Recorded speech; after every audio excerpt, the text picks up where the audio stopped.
getting over a cold, so that's why the mask. You are not required to wear them in the committee. We have a list of bills today. Some of our members, for those watching, may not be in their seats because they're testifying in House bills or doing business elsewhere in the complex. So we're working on House bills. We will start with Delegate Lutke, followed by Delegate Washington, followed by Delegate Poklovich-Carr. Which bills Eric doing? I'm sorry. Which bills Delegate Lutke? Oh, House Bill 243. Okay, we're starting with House Bill 243, is that correct? Okay, welcome to EHE. Good to see you. Thank you very much, Mr. Chairman, Madam Vice Chair, members of the committee. House Bill 243 is a Montgomery County local bill to peg the scholarship for our student member of the board at the cost of 1 year of tuition at a University of Maryland system school as a way to ensure that it increases with increasing college costs rather than staying at the same number permanently. It had the support of both the Senate and House delegations as amended. That was easy. Questions for the good delegate? There are no other speakers on the bill. We love them quick and easy. Thank you, Mr. Chairman. We'll let you get back to work. Thank you. Obviously, this is work too, Yeah. but your other work, Delegate Lutke. Okay, that concludes 243. Let's go to Delegate Washington, 118, I believe. One of the best bills you're going to hear today? No. I'm sorry? If you do say so yourself. All right. Okay, also testifying will be John Willems, Julian Modio, and Leslie Margolis.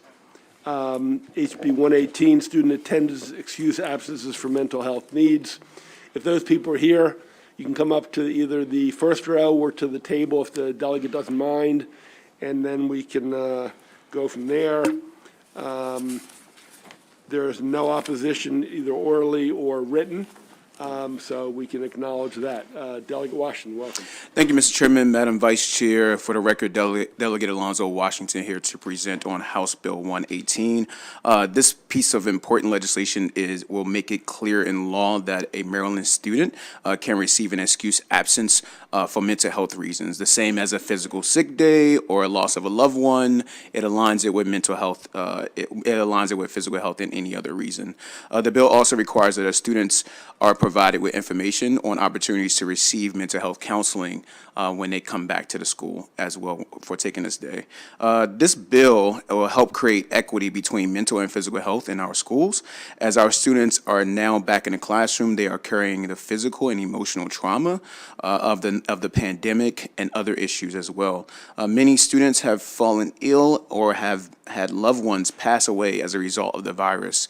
This legislation becomes essential to ensure our young people have every resource at their disposal to take care of their mental health. In just the past 2 years, since I introduced this bill last year, this legislation has become really popular amongst other states. Such states like Arizona, Colorado, California, Connecticut, Illinois, Maine, Nevada, Virginia has all implemented similar measures as this bill that's before you.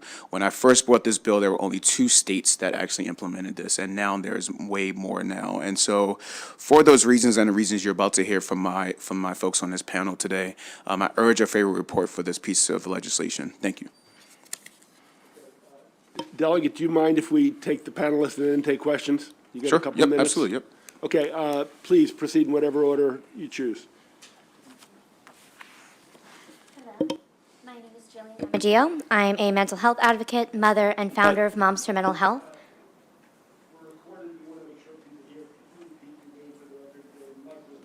Absolutely. Sorry about that. My name is Jillian Amadio. I'm a mental health advocate, mother, and founder of Moms for Mental Health. Mental health is no less important than physical health. If we do not expect our children to attend school when they are physically unwell, we should give the same consideration to their emotional well-being. Guilt, shame, and fear of what will be missed have no space in how to assess whether or not a mental health day should be taken. The only question that needs to be asked is, does my mind and body need the day off to ensure that I am able to stay healthy and well? Human beings are not machines. There will be days when we simply need to rest, recover, physically, mentally, emotionally, or otherwise. If we push ourselves to ignore the signs our minds and bodies are giving us, telling us that we need a break, we choose to disrespect the validity of our own needs and well-being. If we encourage our youth to tend to their mental health and well-being, we will breed a generation of adults who value themselves and their contributions enough to avoid the pitfalls of burnout and chronic fatigue. We raise a generation of individuals who recognize that mental health is a valid component of self-care and well-being. By allowing youth excused absences for mental health days, we take one step further toward dismantling the stigma and shame associated with mental health, and we remind our youth that they are not defined by their productivity or their attendance record. They are defined by how they treat themselves and others with kindness, compassion, and humanity. Thank you. Thank you. Mr. Chair, members of the committee, John Willems, representing the Maryland Association of Boards of Education, here today to testify in strong support of House Bill 118 as amended, so not requesting any additional amendments to this legislation. Wanted to thank the sponsor, Vice Chairman Delegate Washington, for his responsiveness as the sponsor and as chair of the Education Subcommittee to MABE's concerns about creating, I think, clearer parity and equity between the physical and mental health issues related to absences of limited duration and ensuring that students have the opportunity to meet with a mental health professional upon returning to school. And so I believe that the bill as amended by the House is fully ready to be enacted into law and should benefit students and staff in meeting the needs of students. So urge a favorable report on House Bill 118. Thank you. Thank you, Mr. Willems. Is Ms. Margolis here? I'm not sure I see her. Okay, questions for any of the panelists? Senator Riley, followed by Senator Lamb. And I misspoke. It wasn't listed on the written testimony, but apparently the Maryland Psychiatric Association has a letter which is in our file and online, but I thought anything submitted shows up on the file sheet. It doesn't, so my apology. Senator Riley, Senator Lamb. Thank you, Mr. Chairman. Delegate, good bill. Tell us how we're going to monitor the potential abuse that could occur. Yeah, what we added to the bill this year, Senator, thank you for the question. We allow the local school systems to promulgate regulations to be able to monitor it at the local level. So that would be done by them. So we wouldn't want to prescribe it in this piece of legislation. Thank you, Delegate. Thank you, Mr. Chair. Lamb, and then Senator Washington. Yeah, so thank you, Mr. Chairman. A question for, I guess, the sponsor of the panel here. It looks like there was the Education Advocacy Coalition had brought up some concerns with regards to students with special needs, and they had suggested an amendment, as well as students who may be illegally removed from schools when their parents are called to come pick them up. Has this version that we're seeing before us now addressed these concerns? I'm trying to look for that letter right now. I believe we took a look at it and we didn't want to add this potential amendment at this time, but if the Senate decides, if this committee decides to take it up, we can talk more about it. Okay. Because I think, but we did take up the amendments, as Mabe said, from Mabe to make it clarifying.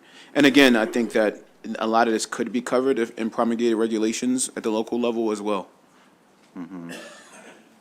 I mean, I am concerned about some of the issues that they bring up here, particularly when it comes to the students with disabilities, and that if they have excused absences without documentation, they could leave some of these students kind of outed in a way, as well as some of the concerns that were brought up with students who may be removed from school, and then sent home and such. So it does not look like it's been addressed in the version that I'm looking at here that's come over. So any concerns if those were to be addressed here?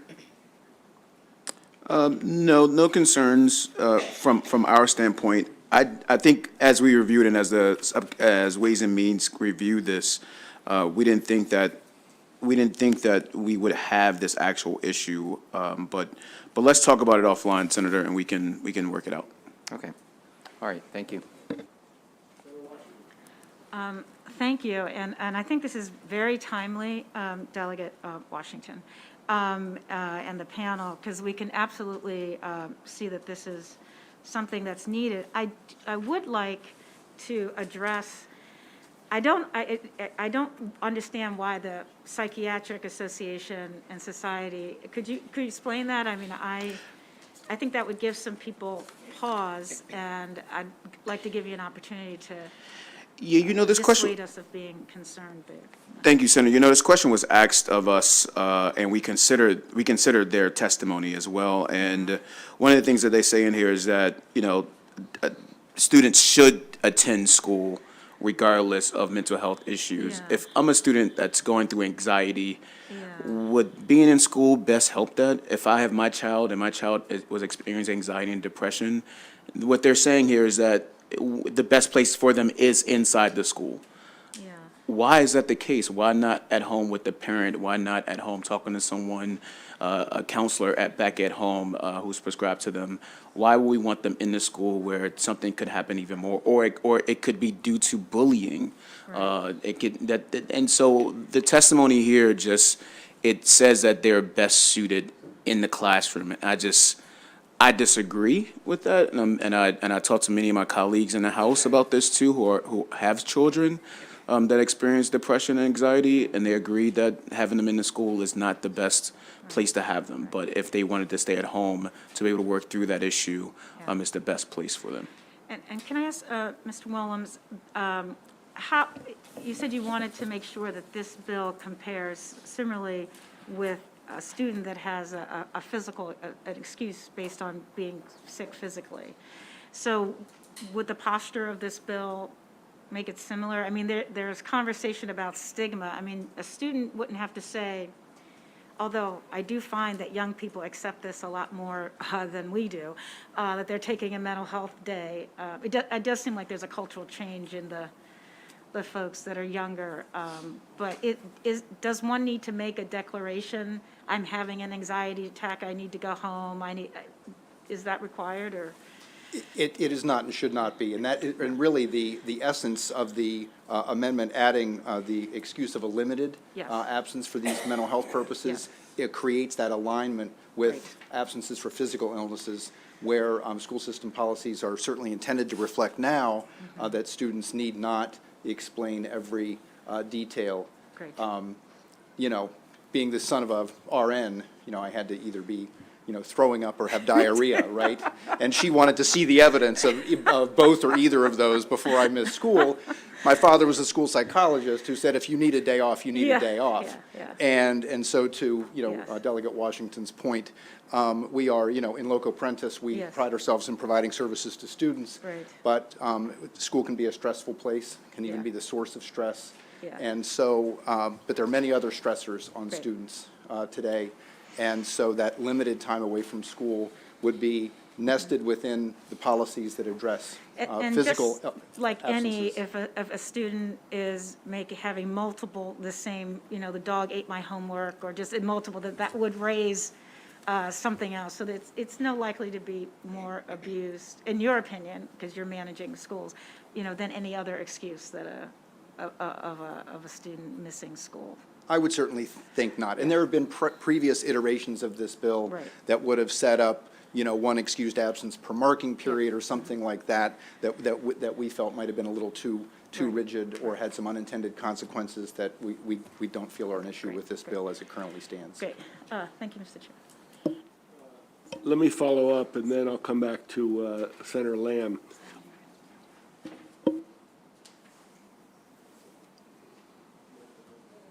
On the last point, John, so you have limited, which is a sort of generic term, to leave it up to the locals to decide if that's 3 days, 5 days, 10 days? Is that what I'm hearing?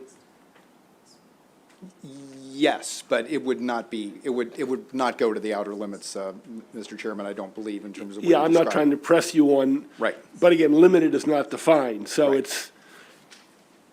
it's purposeful, I assume, to leave that flexibility. Yes. And each jurisdiction, whatever their local policy is, okay. Yes. And the second question I have, and it may be for the good delegate, or on page 2, it talks about, when it lists definition of a school mental health specialist, a psychometrist.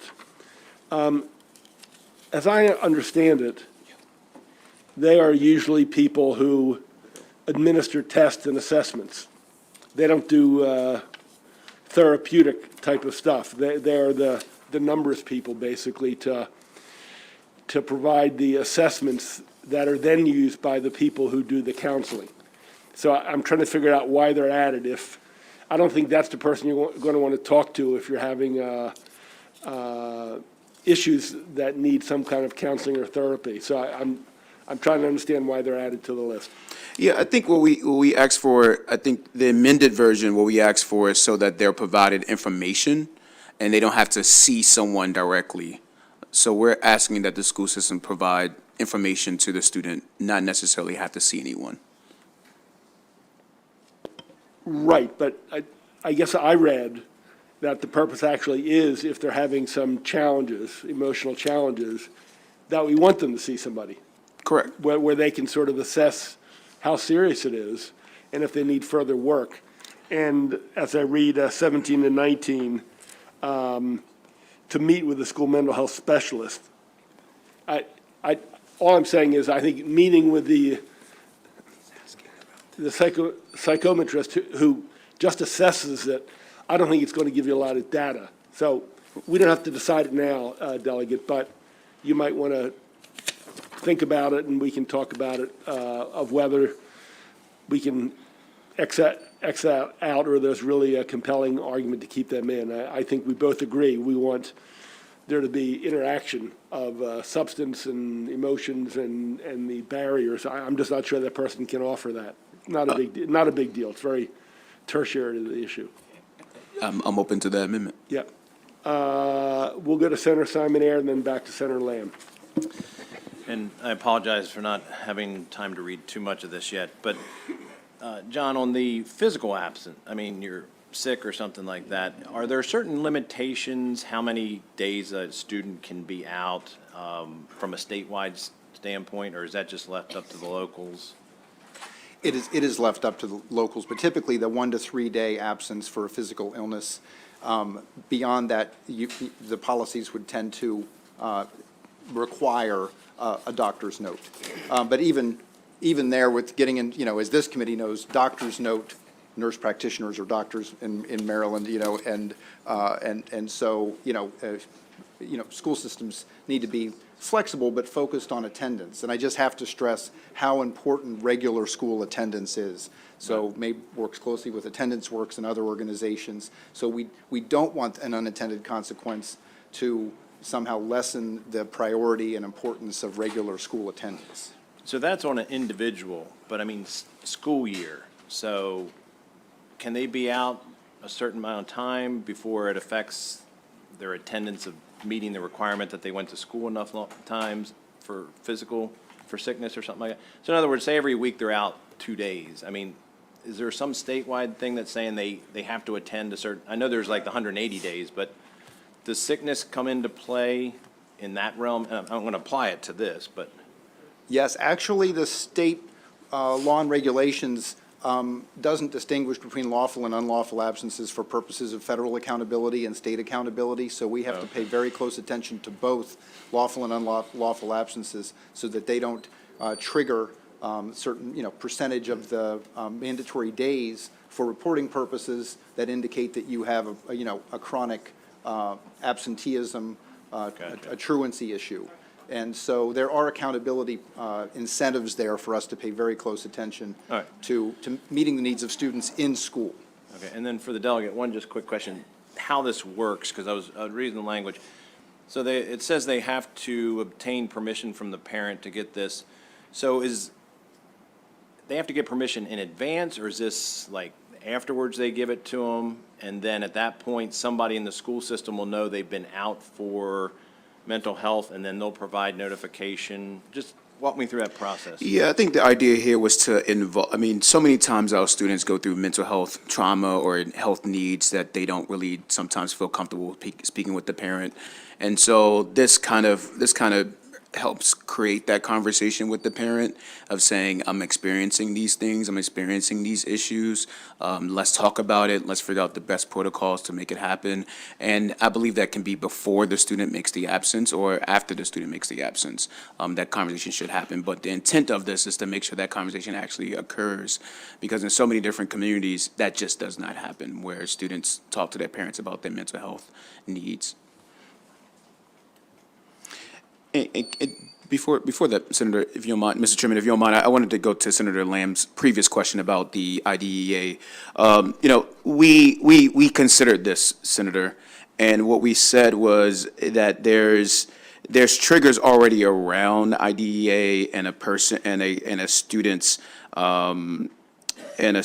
special needs assessment or their plans, that adding this amendment wouldn't be necessary. I know it's clarifying to make sure it's there, to make sure that it doesn't inadvertently happen, but the committee felt like this wasn't necessary, that we needed this because there's triggers around folks' IEPs that they need, and there's also other ways of triggering if a student needs an assessment, special education assessment. What this sounds like to me, honestly, is that they want to use this as a reason to, as a person is going through anxiety or depression, that they need an IEP for those reasons. And that's not the point of this legislation. The point of this legislation is to allow a student to be able to say if just as much as they have a physical illness, they have a mental health issue. And so to equate the two, this IDEA testimony in here, we didn't think that the amendments that they proposed were necessary for the bill.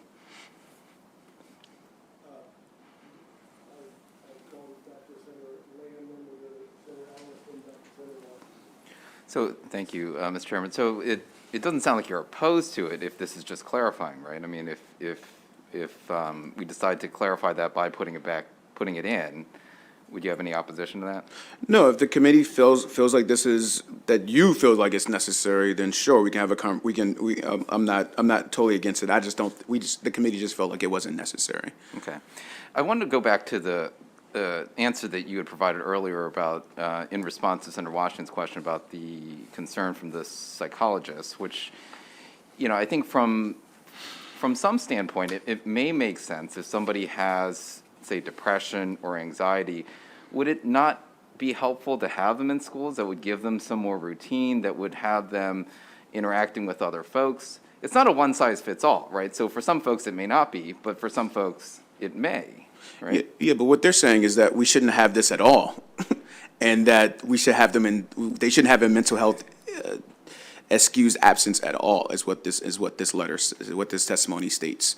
And so what I'm saying is, if the student does come back to the school, so the student will ultimately come back to the school, and as it indicates here, they will be informed of any opportunities to be able to help with their mental health illness or issues as well. So the student will be back in the school. They will come back after experiencing that day or however long they need, based on the school system's limited absences that they provide, and we'll be able to provide them with the necessary resources that they need for that student. So I think this is asking for us not to have this bill at all, and not to have this opportunity at all, and I disagree with that. But in some ways, it's treating this very differently than physical illnesses, right? I mean, because they're not required here to bring in a physician's note, or I guess it could be a provider's note. Maybe that's something we could amend too. But that it is treating it very differently than some physical illness. Folks that have a physical illness, if they need to take the time off, they take the time off.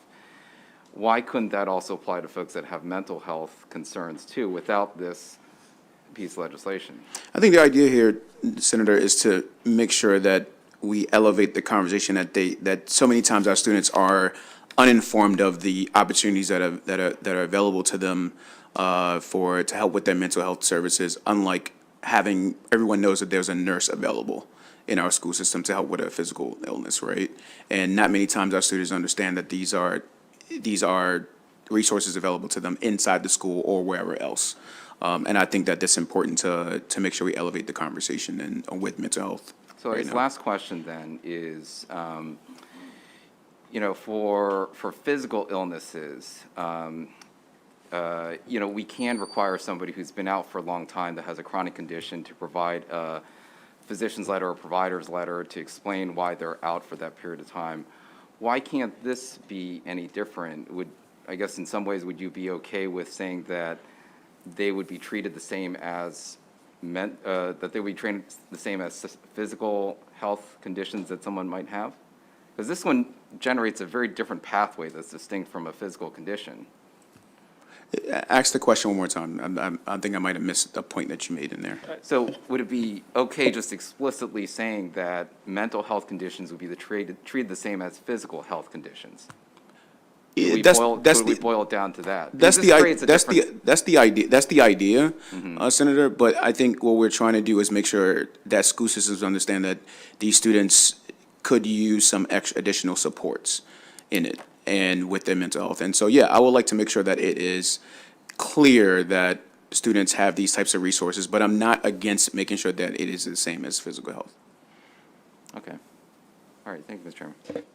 Yeah, Senator, I don't think it's far off. I mean, right now, if you're sick, physically sick, and you take a day off or 2 days off, you come back with your parents' note. If you're out for an extended period of time, you have to show a physician's note.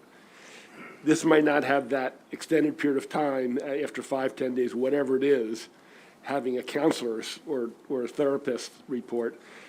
Rather, it has you giving you the opportunity to pursue that counseling. So, again, I think we can put those two things together. I think the intent is pretty close.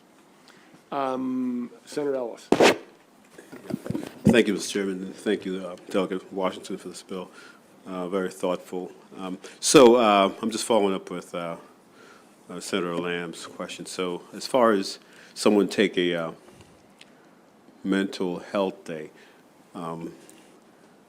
so when they come back, did you say they have to come back with a note?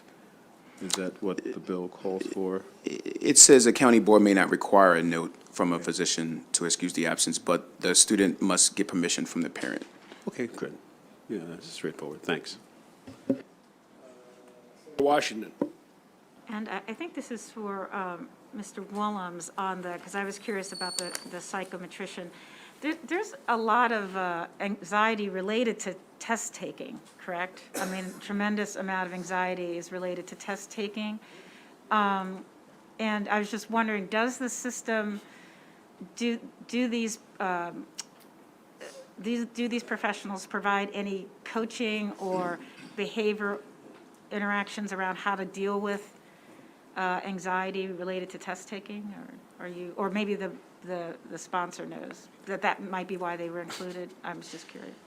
School counselors certainly do, Senator. Okay. I'm not aware of somebody with the title psychometrist or If they did, okay. psychometrician having that role. But as the chair pointed out, I've lived Yeah. in the world of MSDE and the state board and the Yeah. statewide testing Yeah, I and just wondered if assessment they program do. for so many years that Okay. I hear the psychometrician term in that context Yeah, only. okay. So I would have to follow up with you Okay, on I was just that question. curious about it. Thank you, thank you. Further questions for Vice Chair? Thank you, Mr. Chairman. Delegate Washington, good to have you here. Forgive me if this was asked while I was in a quick House hearing in Ways and Means.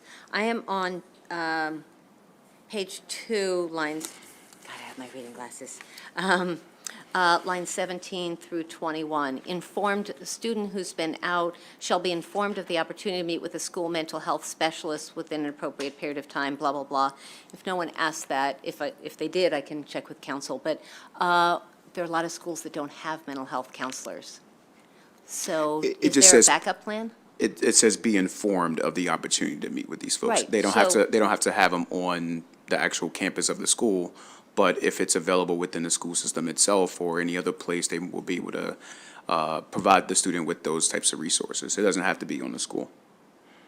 Okay, so even in schools that don't have someone on premises, on faculty, there would always, in all 24 jurisdictions, be someone off-site who would be available to a student who's who's in need of support? If it's not directly in the school or within that district, they can make sure they find ways to make sure that those opportunities are available to them. I'll ask John Okay. to add to We it. normally only take one Okay.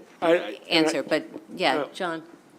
Well, I think the answer is that in the list of individuals, a school psychologist, a social worker, or PPW, there are a number employed by the jurisdiction. There's not one in every school. Most school systems will have some number of PPWs they can bring into the Pupil school by personnel request. Yeah, workers. pupil personnel worker, and also a school social worker. Every school does not have a social worker. So 3 of the 5 categories, or 3 of the 6 categories, are in most school systems not embedded in every school. The only person who may be is a school counselor. So I think by adding those in the definition, it implies they're system-wide counselors. Okay. Thank you, Mr. Chairman. Mr. Williams, I see you shaking the head. Okay. Yes, sir. Thank you. Further questions? Seeing none, thank you all. Thank you. And I believe that concludes the hearing on 118. Thank you. We're going to go to Dolly Paklovich-Carr, HB 17. And is Morgan Drayton here?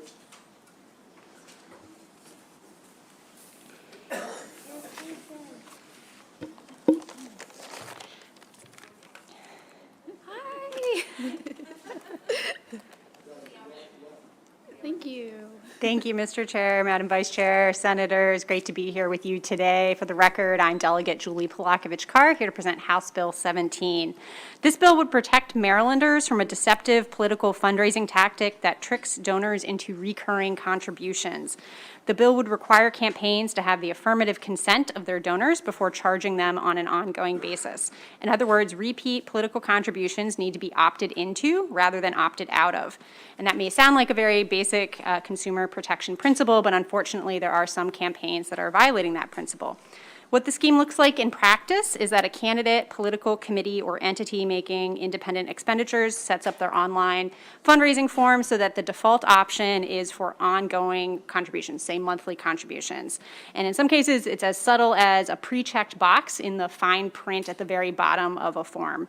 Since most donors intend to and expect to just give on a one-time basis, they may fail to notice that and to fail to change that setting, and then they get charged repeatedly, even though that wasn't their intention. Unfortunately, candidates from both major political parties have exploited donors with this deceptive practice. The most high-profile example was President Donald Trump's re-election campaign in 2020. Hundreds of thousands of his donors who did intend to give money to him one time ended up requesting refunds amounting to more than $64 million. This trick especially harmed older, less tech-savvy Americans, leaving them feeling scammed and scrambling to undo the charges with their credit card companies. Moreover, some donors were unwittingly tricked into giving more than the legal campaign contribution limit. Since then, candidates of both major political parties have replicated this scheme in their own campaigns. Such opt-out schemes are already highly regulated at the federal and state levels for other types of consumer transactions. HB 17 would close the loophole in our state's campaign finance laws by prohibiting opt-out recurring contributions and instead require political entities and payment process vendors to get the affirmative consent of donors. And to be clear, the collection of ongoing, say, monthly campaign contributions would still be allowed so long as the campaign was setting up their online contribution form so that the default is a one-time contribution and then the donor could choose to give on a repeated basis, so long as the donor's making that choice. And if you'd like to see some examples of what that looks like, I have some in my written testimony on the bottom of the second page. This is a bill that passed the House unanimously. It's supported by the Consumer Protection Division of the Attorney General's Office, Common Cause, the League of Women Voters, the Maryland Consumer Rights Coalition, and others. And I hope that we can clean up Maryland's campaign finance laws by closing this loophole and ask for a favorable report on House Bill 17. Thank you. Ms. Drayton. Good afternoon, Chair Pinsky, Vice Chair Kagan, and members of the committee. My name is Morgan Drayton, Policy and Engagement Manager with Common Cause Maryland, here in support of HB 17, which, as we just heard, would ban political campaigns from guiding online donors into recurring donations by default, a practice that has led supporters to make unintended gifts that sometimes total in the thousands of dollars. I won't give a recap of the bill since Delegate Palakovich-Carr just did such a great job. But I do want to point out that this legislation comes on the heels of last year's unanimous bipartisan recommendation from the Federal Election Commission that campaigns be barred from this very practice. The commission has recognized that many donors are unknowingly enrolled in programs that make recurring withdrawals, and their recommendations are an important step towards strengthening campaign finance law and protecting all campaign contributors regardless of party. Donors should feel empowered to make their voices heard by giving as much or as little to a political candidate as they choose, but that's only possible if donors can trust that they aren't being taken advantage of through unethical tactics like pre-check donation boxes. And for those reasons, we urge a favorable report on HB 17. Thank you. Thank you. Questions for the good delegate from Montgomery County or Ms. Drayton? Senator Ellis. Thank you, Mr. Chairman. Thank you, Delegate, for this bill. And so you gave an example of national where former President Trump exploited this to the tune of tens of millions of dollars, which was disgraceful. But are there any examples of local, of state officials who have done that in Maryland? Thank you, Senator, for the question. There aren't any known examples in Maryland. However, this does seem to be a fairly new tactic. So we are seeing increased use of it in other states. So there have been state candidates in California and Pennsylvania where it's been reported that they did use this tactic as well, and that was members of both parties. So although we don't know of any examples in Maryland, and I did spend a little time looking to see if I could identify one for many candidates in Maryland now and didn't, it doesn't mean that we won't see it in the future without this bill. Yeah. Thanks for that. So with this bill passes, will it have any effect on like what former President Trump did and snookering donors? So Because at the although this federal bill would not apply at the federal level, it would just be for state candidates and local candidates who are subject to our state's campaign finance laws. Yeah. So former President Trump will still be able to do that to citizens of Maryland if he so chooses. Unfortunately, yes, a federal Or any candidate other still else. could without action by Congress, correct? Okay, great. Thank you. Senator Washington. Thank you, Delegate, for this bill. It's actually something, I think it's helpful, because for those of us who do use online platforms, there is that little check box. And I know I've done it myself. I wasn't planning on snookering anybody. It's just, encourage you to make a recurring. Those defaults, fortunately, most of my constituents unclick it, but I think doing it affirmatively. There's also, I guess I had a question about, so would the next step be regulating the default dollar amounts? Because that also is there as well. There's a box that's suggested as a default dollar amount, and I changed it based on the universe that I'm using. So is that anything that you've seen as well? This bill doesn't touch what the default options would Right. be. That would still be up to Okay. the campaign to set So it's those. just focused on this particular one? Okay, Yes. all right, thank you very much. It's a good bill. Further questions for the witnesses? Seeing none, thank you. Thank you. Don't go anywhere. Delegate Palakovich-Carr, I think you have a second bill. Actually, that is Delegate Carr, Mr. Chair. Oh, I'm sorry. Right. Does that happen frequently? Yes. Okay. So, Delegate Carr, we have HB 59, and you're presenting the bi-county bill as well? HB 1059, correct, Mr. Chair. Thank you. And also with Delegate Carr, we have Ms. Drayton once again. You need to stay in the first row, Ms. Drayton. This is local government's registration of lobbyists. Delegate, welcome. Yeah. Thank you, Mr. Chair. Good afternoon. Distinguished colleagues from the EHE Committee.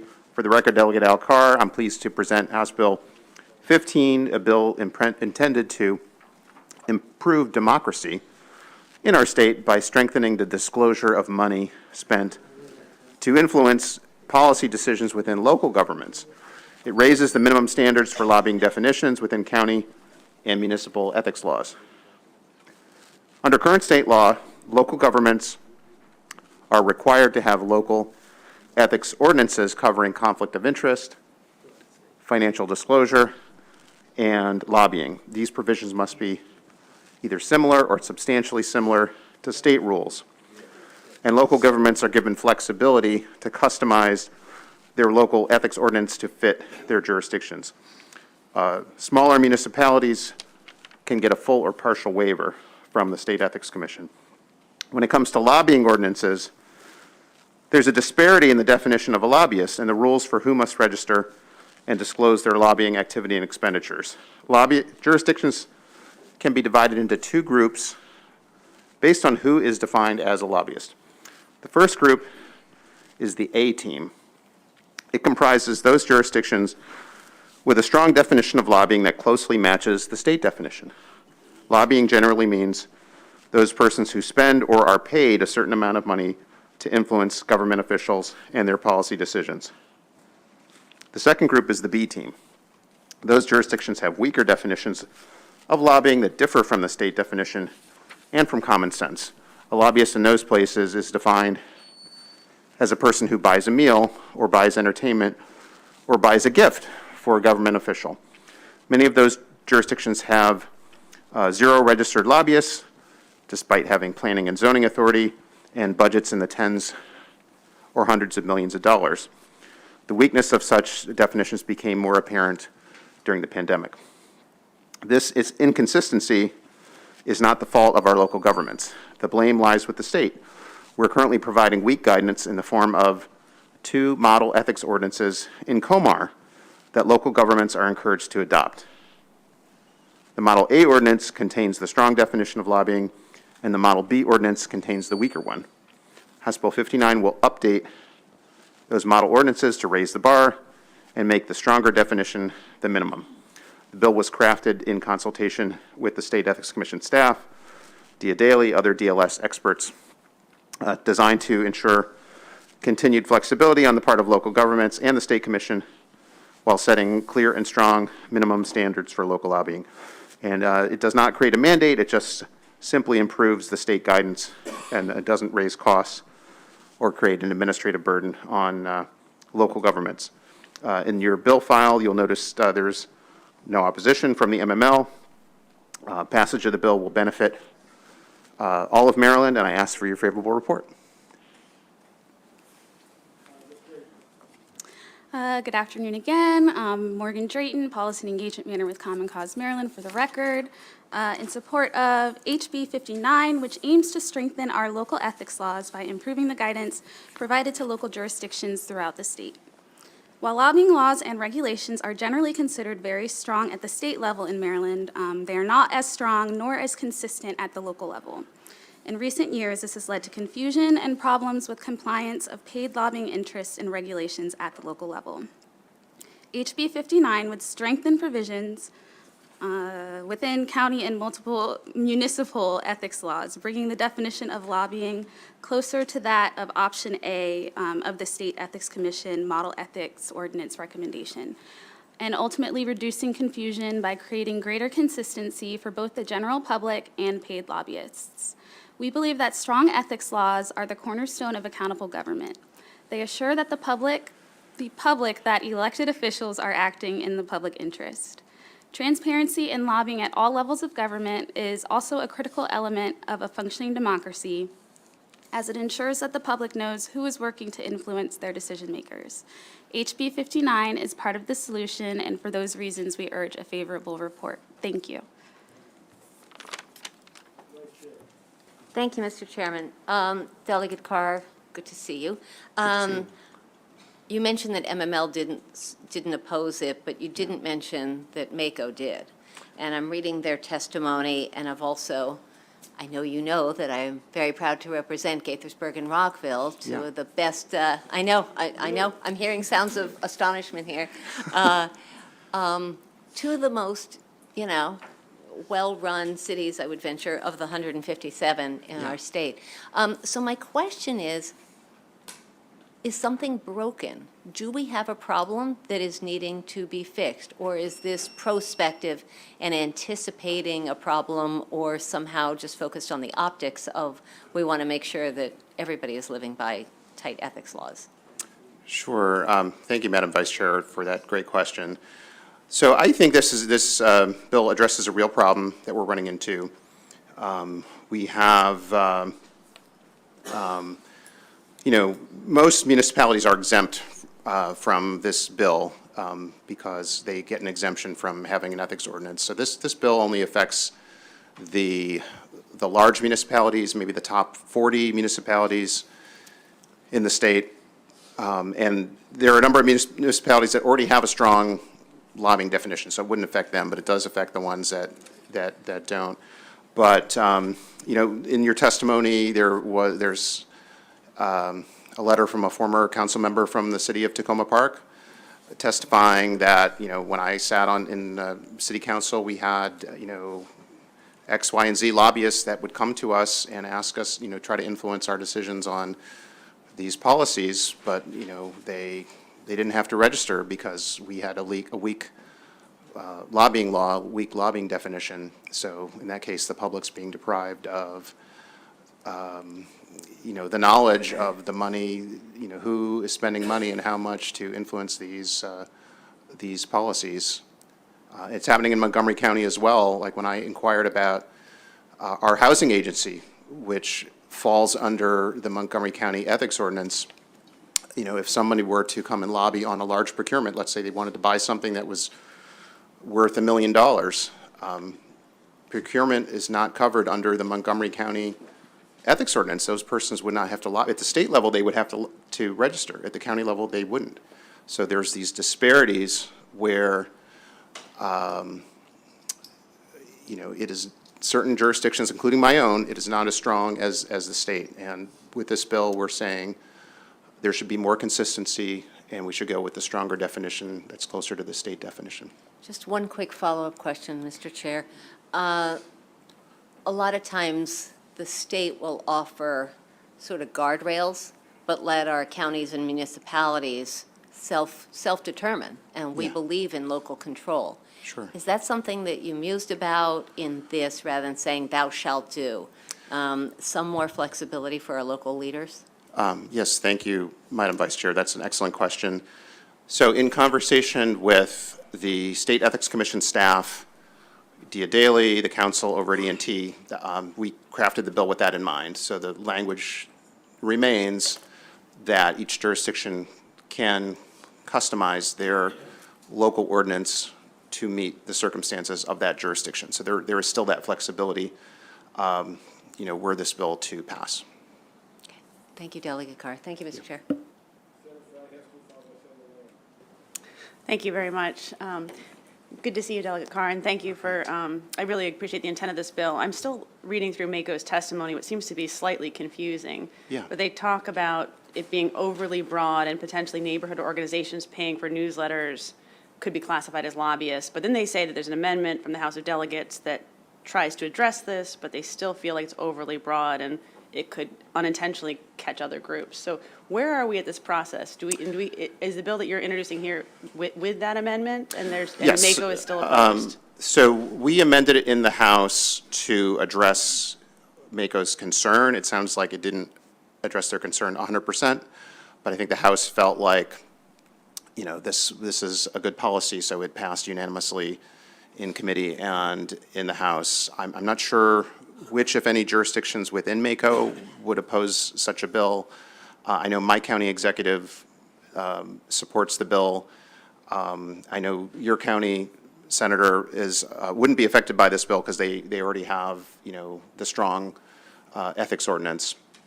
So, I'm not understanding, this bill, as it came out of the House, is definitely less objectionable to MACO. Hopefully, you'll take that into consideration.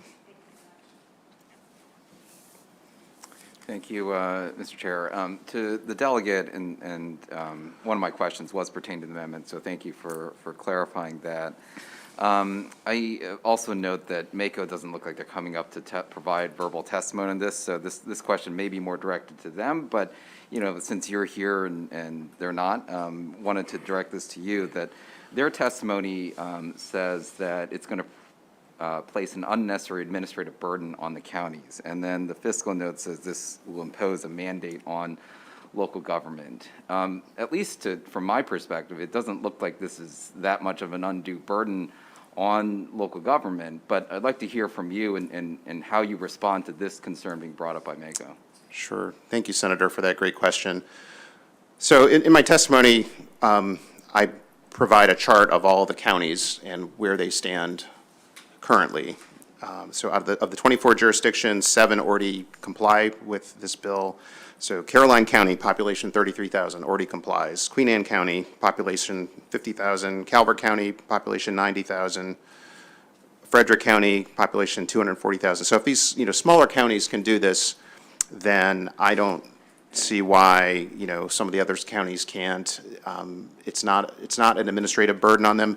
Even where I live in town of Kensington, population 2,000, they have a strong ethics ordinance. It's not creating a burden on them. So I just don't agree that this would be burdensome in any way to a local government. Mm-hmm.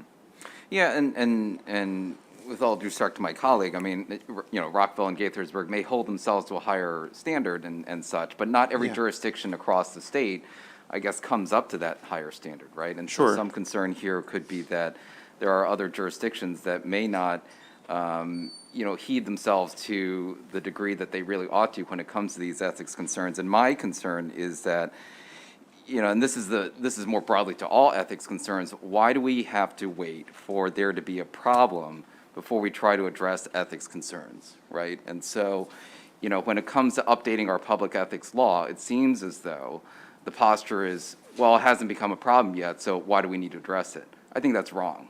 What do you think? I agree.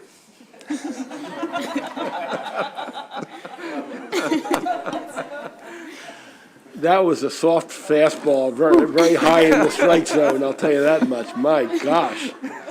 Jeez. I've rarely heard a softball like that coming from that senator. It's usually in for the kill, so you should thank him offline, Delegate, for that. Senator Ellis. Okay, thank you, Mr. Chairman. Thank you, Delegate Carr, for this bill. So a couple quick questions. So this legislation, is it inward or outward looking? So inward being lobbyists coming in to lobby, say, a county or a local municipality? So this bill has to do with the type of lobbyists who are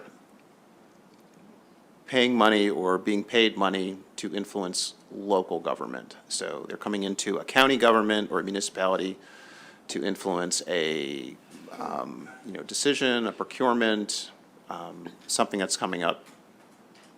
Yeah, does that answer your question? So it's getting there. So Yeah. pretty much not coming from a local government background. Yeah.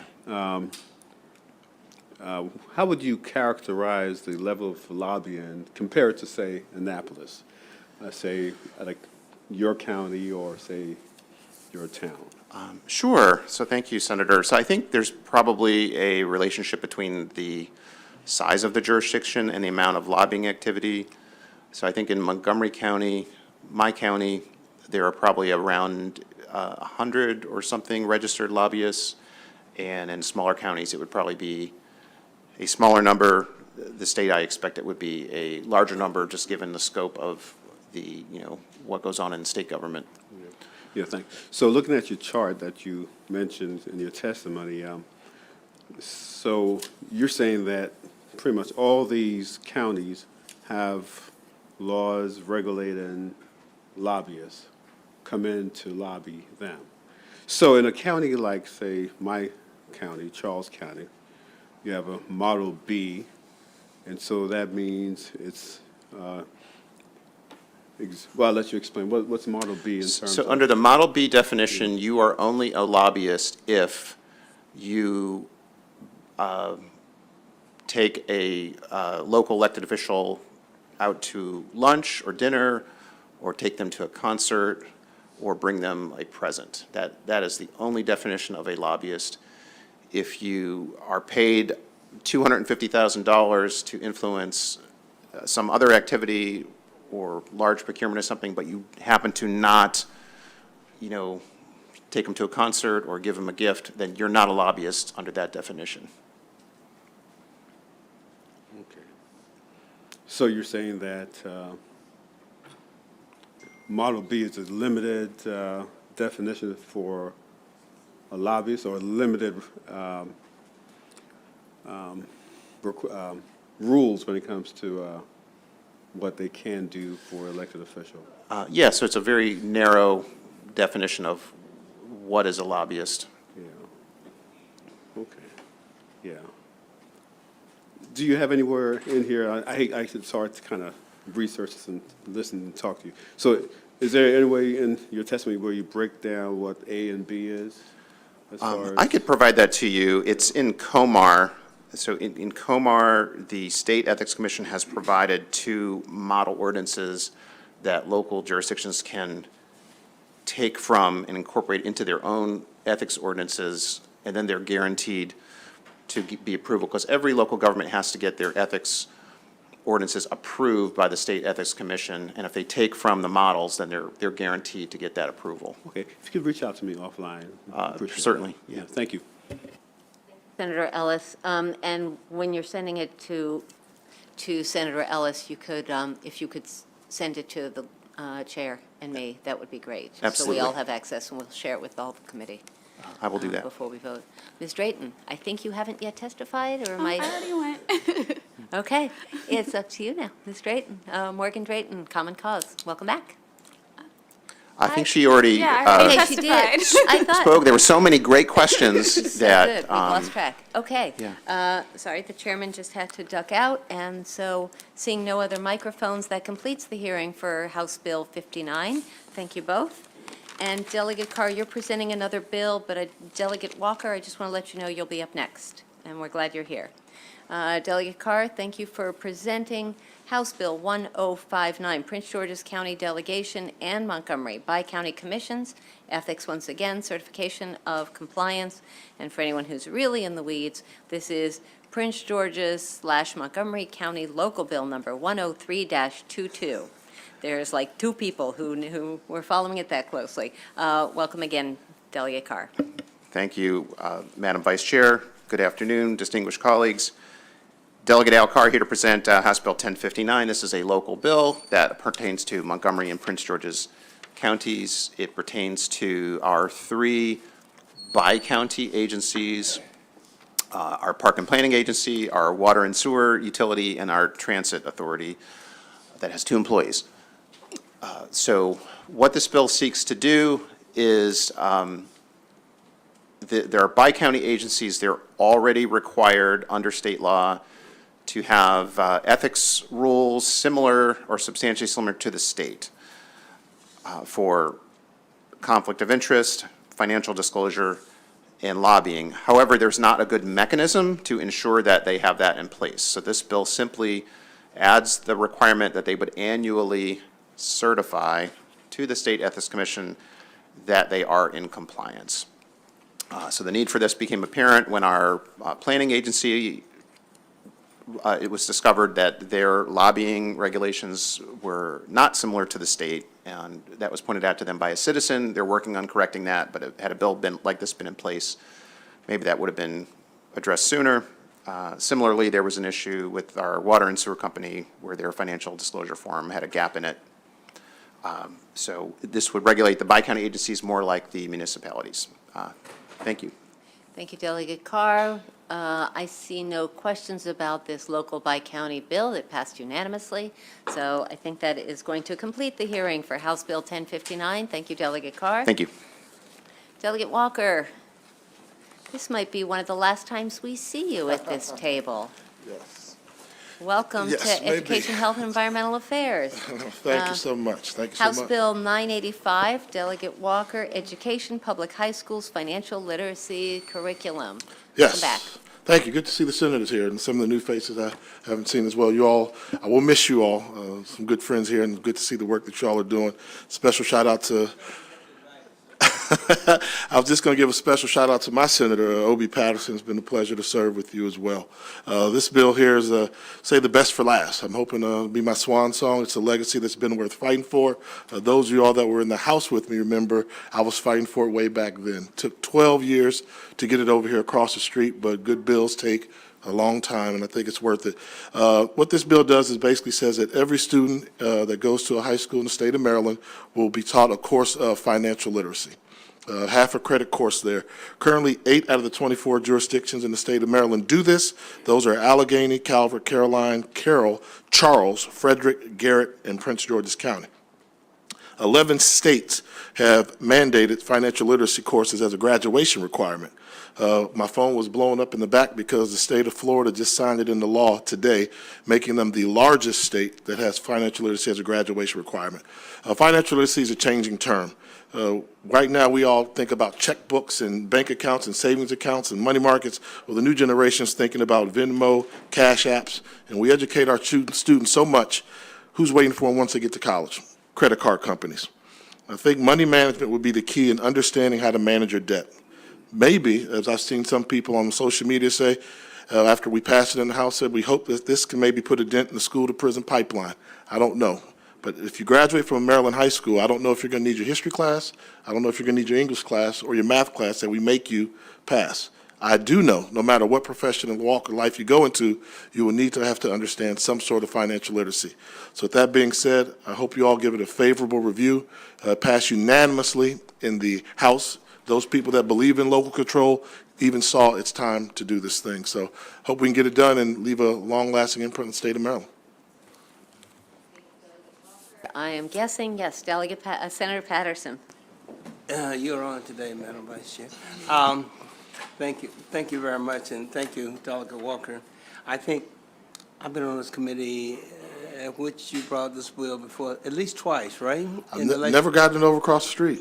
I brought PE over here. Athletics, yeah, that I remember. I remember the conversation we had. We need to follow up on that. Well, don't feel too bad. I had one for about 4 years, and finally I got across the street, and it got passed this year. This might be the year, okay? Okay. All right.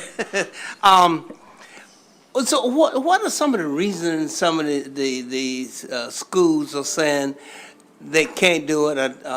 Or is it just that they don't want to do it? They don't think it's critical enough of importance to do it? No, I just really think it comes down to, in Maryland, we do right or wrong, no matter how you feel about it, we respect that local control. So it's always been, well, if the schools want to do it, they can do it. It might not do it, but I think our argument became, well, we've been talking about doing this more and more, and do the parents want it, the society wants it, teachers, I've had teachers that have emailed me saying this is a good thing here, so, it's never been a affirmative no, there's not enough time in the schedule. We took it from a whole semester course to just a half a semester, half credit course, so we've worked with it. Okay. It's just part of this would be part of the regular daily curriculum at school, am I right? They would have to take a course one time during their 4-year high school career.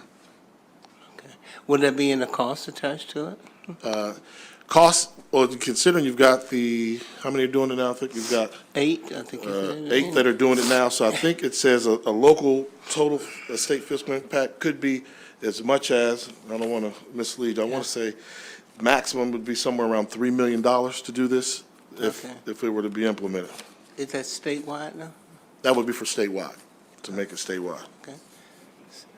Could this possibly be a part of the blueprint to get me straight, the blueprint for education? Well, that's passed already, so that. I know it passed, but it sounds like this could be a good part of that program. We talked about giving students needed things to get them on the right track. This, to me, is part of education. We've got this bill before us, and we have more questions if you're done, Senator Patterson. And maybe 26th district, we think alike, because when we were passing the Maryland blueprint for education last year, I actually offered this amendment on the floor to try and do it. It was kind of told it's got to be a separate type bill, which I understood. And I don't know if you all know, but this bill had I got 83 co-sponsors in the COVID session, and could have gotten probably 95. If really, but one last question, one statement. I got a bill coming over to your committee, and believe it or not, it got financial literacy, and I hope you take a look at it. Okay. Okay. All right. Thank you. Senator Washington, followed by Senator Carozza. It's good to see you, Delegate. How you doing, and, Senator? Yeah, we spent lots of hours in Ways and Means together, and Yeah. yeah, so you may have convinced me this year, so you may think about it. So I've been one of those. I had to in the convince you to past. think about it, or because I'm supposed to convince you to you vote did. for it? You had to even get me You're to think always about it. thinking, yeah. But your point around the way in which money is changing so quickly, it does, and we're going to think about this with other curriculum that we sort of hold sacrosanct. But I do think that there's a good argument for it. So that this is a question, is that the sense that you get, over the period of time that you've introduced this bill, that the nature of money itself, I mean, I had to have someone really explain to me what Bitcoin was. I mean, I knew sort of, but then I was like, oh, I actually need to pay attention to what this really is. And so there's so many different ways. Is that sort of where, I mean, how my you think the background, change happened? outside of being an athlete, as you all know me for, my background was in finance and as a financial advisor. And when I first came into office, we were just coming off of a huge housing crisis. When the markets tumbled, people were borrowing more money for a home than they should have. And at that point, it was like, well, people said, I didn't know. They were being taken advantage of by the lending companies. Oh, we can appraise your house for $600,000. You can cash out, have it. And then when that market crashed, people cried to cry, oh, I didn't know I was doing that. Some might have, some might not have. But I knew, having a background in finance, that they probably did not know. So I thought finance was like a language. It was a language that everybody was going to need. So during the years, and then we've seen different things that have come. We've seen I think in Maryland, we did a good job here trying to protect college students from credit card predators that are out there. This is what's changed. I used to say every car, when I was starting this bill, it seemed like every teenager wanted a car. And I got two kids, really don't want to drive. I don't know why, but that's been a changing dynamic. But I think, we have to keep changing with the times. And, one thing about it, currency is not certain. And we've got new money markets that are emerging, as you mentioned, with the Bitcoin. So that's kind of been my premise, so we really need to do this. Yeah, thank you. Thank you for this bill. Thank you. Sorry, there are some folks who look like they signed up, but they didn't get on the list. So Can I bring up my gentleman that came all the way from? Yeah. Hold on. I have Sure, not forgotten about you. We're going to take a question from Senator Carozza, and then we'll bring up some other witnesses. Go ahead. Thank you, Madam Vice Chair. And Delegate Walker, thank you. I always enjoyed serving with you in the House and appreciated working with you. And I wanted to highlight, because you have been so focused and passionate about financial literacy, just trying to understand a little bit more about your vision. And we do have a constituent that came up from Salisbury, and Mr. Edward Lee, Teach Them to Fish, who's testifying in support. There's other organizations like his, Junior Achievement. Do you envision the way this works locally to give as much flexibility to the locals, but to accomplish the goal that this is done in partnerships? Is that how you've seen this work effectively in the past, your past experiences? Yeah, I think there's no one-size-fits-all model. When you look around the nation, in the state of Virginia, is right across the river from my district there, they have a financial literacy center, and everybody in the state that goes to school there must go to this financial literacy center for almost a week. It's pretty intense. It's sponsored by Capital One. They do that. So others, I respect it enough not to try and mandate the curriculum there, but this bill is just saying that each local school system must come up with curriculum for a course for financial literacy. Which, of course, then could foster those partnerships. Yeah, out there on the shore, they probably need to maybe start talking about oyster shells, adding 2 oyster shells together, and we talk about crab cakes here and mumbo sauce in my district. There you go. Thank you, Delegate Walker. More questions, but, and we're trying to figure out there's been a computer glitch in terms of signups and who else is testifying and all that. So, but we do have Mr. Lee here, correct? Senator Hester, would you mind if Mr. Lee testifies first, and then we'll take your question? Mr. Lee, please welcome, come on up. Edward Lee from Teach Them to Fish, LLC, welcome. I think we've had you here before. Yep, welcome back to EHE. Thank you. Good afternoon, Madam Chair, and to the committee. I'm Edward Lee, real estate agent by profession with R.A. Martin Associate in Salisbury, Maryland.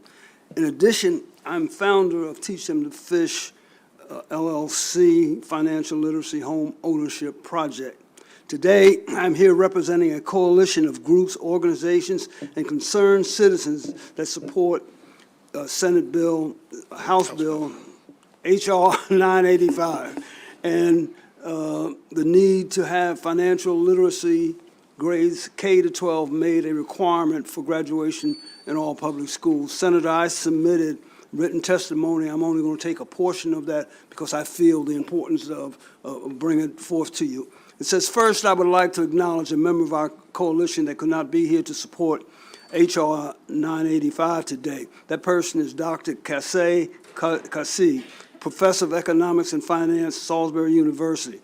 Dr. Kasey succeeded in leading an 8-year effort at Salisbury University to make financial literacy a requirement for freshman students. Dr. Kasey found that students taking his courses lacked the necessary financial literacy knowledge and skills to matriculate upon enrollment. Now, all incoming freshmen entering the university beginning in 2024 will be required to take financial literacy as in their freshman year.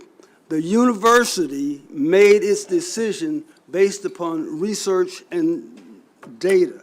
Dr. Kasey asked me to convey to this committee that if he can support the committee in regarding this matter, he's willing to do so. I feel it's important to let you know what's taking place in our universities, A, and number two, that B, that if the committee has need of that research and data to support any positions that we have taken in our statement to you, he's willing to do so. Thank you so very much. Senator Lee, thank you for your testimony. We appreciate your advocacy. And Senator Hester? Thank you very much, Madam Chair. So I was just reading through some of the testimony, and I pulled up the State Education Association, which is unfavorable, but they generally oppose curriculum mandates. But at the bottom, then I saw that there was this report that's been done that kind of looks at, are you familiar with this? I'm familiar with a lot of them. I don't know which report you're looking at. The report, it says Personal Financial Literacy Education, the 2019-2021 report by the Maryland State Department of Education. Mm-hmm. And it covers off, kind of what they are doing in this. Mm-hmm. And so my question is, I wholeheartedly support this concept. And I think it's actually really, really important for women and girls as well, because sometimes, whatever. I think it's really important. But my question is what the state is offering not good enough? Is it not the quality? Is it not the quantity? Do we need to go back and figure out, what's happened since this report was published? No, that's a fair question. And what that report does, it talks about financial literacy as it's currently being taught in Maryland. Right now, they call it an intertwine, and they do a lot of circles. They say, oh, we give you a little bit when you're in the 4th grade, then you get a little bit when you're in the 8th grade, you get a little bit in high school. So it's a little bit, but the argument has been, how do we know if somebody passed an English class? They get a grade for it. You can flunk financial literacy, but get an A in social studies and still get an A in the course. Did we teach you? So the way that we monitor stuff in education is you grade them by it. And so that's why we think the interwoven approach is not there. I've had students that have gone crazy over this. I wish I would have had that. So many times, I wish I would have had that. So that's why I think that we want to make sure we're teaching financial literacy. It shouldn't be a social studies course. It shouldn't be a math course. I think this is how you teach financial literacy. Thank you very much. That's really important clarification. And I would say one of the things, and I don't know Maeve's position, but I think they work with us on it, is, initially as the bill came in, it was a graduation requirement, like a lot of other states make it a graduation requirement. But I thought about it and said, I don't want a kid to not graduate because he flunked this course. So we made that adjustment to say it's a course, they have to teach it. What they do with it would be on them. So I think that was a good recommendation made by the committee. Final question from me, if you would, Delegate Walker, which is, you mentioned, and the bill says high school. Mm-hmm. Do you have thoughts, recommendations, or preferences, and of the systems that have already passed this, enacted this, are they doing it in 9th, 10th, 11th, or 12th? Or is there a variety? Variety. It really is a variety. Like somebody, what I've seen in Virginia, I believe, they go in 10th grade, is when you have to go to the center there in 10th grade. So I think, I'd recommend, 9th grade is always tough. It's an adjustment to high school, what your schedule is going to be like. 10th grade, you start getting ready to drive, a little bit of preparation. So what it's going to cost you for gas, you may want to finance a car. So I think that model for 10th grade would be my recommendation, but I respect the committee on that. Leaving flexibility. Okay. I see no other microphones lit, so Delegate Walker, Mr. Lee, thank you very much. That Thank you. completes the hearing on House Bill 985. Next up, Delegate Ebersol, welcome. House Bill 513, Delegate Ebersol, Infant and Early Childhood Mental Health Support Services Program established. Delegate Rosenberg, you'll be up next. Also have Coming up, Clinton McSherry, Maryland Family Network, and Leslie Fry from Montgomery County Department of Health and Human Services. Yes. Good to have you both as well. Delegate Ebersol, welcome to EHE. You may begin your testimony. Thank you very much. This is my first in-person one. Okay, so how exciting. I know. I'm pleased to bring you House Bill 513, which would formally establish and mandate funding for the Infant and Early Childhood Mental Health Consultation Program. It's a program that provides help to family child cares and community child cares if they have a child that is experiencing emotional distress or emotional difficulty, and the institution is having trouble managing them or helping them. We think of schools as being permanent, and they are when we talk about our public schools, but most child cares are either LLCs or they are nonprofits, and they actually are not required to keep students in. And if they're having difficulty dealing with the student out of no malice, what they will do often is they will tell the parents, we don't know what to do for your kid. You have to take them. We can't keep them in the program anymore. Well, this isn't good for them because they lose business, and it's especially not good for the student because it begins a cycle that really needs to be stopped. And the early childhood, it's called Infant and Early Childhood Mental Health Consultation Program, provides individuals to come to that child care to actually help them either with that particular student or generally to help the staff understand how to deal with students like that so that they may be able to deal with them effectively and possibly and very likely keep them in the program. We had House Bill 776 last year, which required an evaluation of this program. The findings are reported in the General Assembly earlier this month, a rather robust report from Maryland State Department of Education. We went about this carefully because we thought before we recommended this program be expanded, which is what this bill will do, we should have some evidence that it's effective, and we should have some evidence that it is oversubscribed, that it needs help being able to keep up. So the report is thorough. As last year's bill requested, the report provides careful gap analysis, and that is an evaluation of the program's available resources versus the demand for services. The conclusion it reaches couldn't be any clearer. There is, the report says, this is a quote, a stark need for increased access to the project services. How stark is that need? Well, research indicates that of the 433,000 some odd Maryland children from birth to 5, anywhere from 8,700 to maybe as many as 30,000, depending on how you evaluate them, children need intensive and individualized interventions in order to remain in those schools and in those classrooms.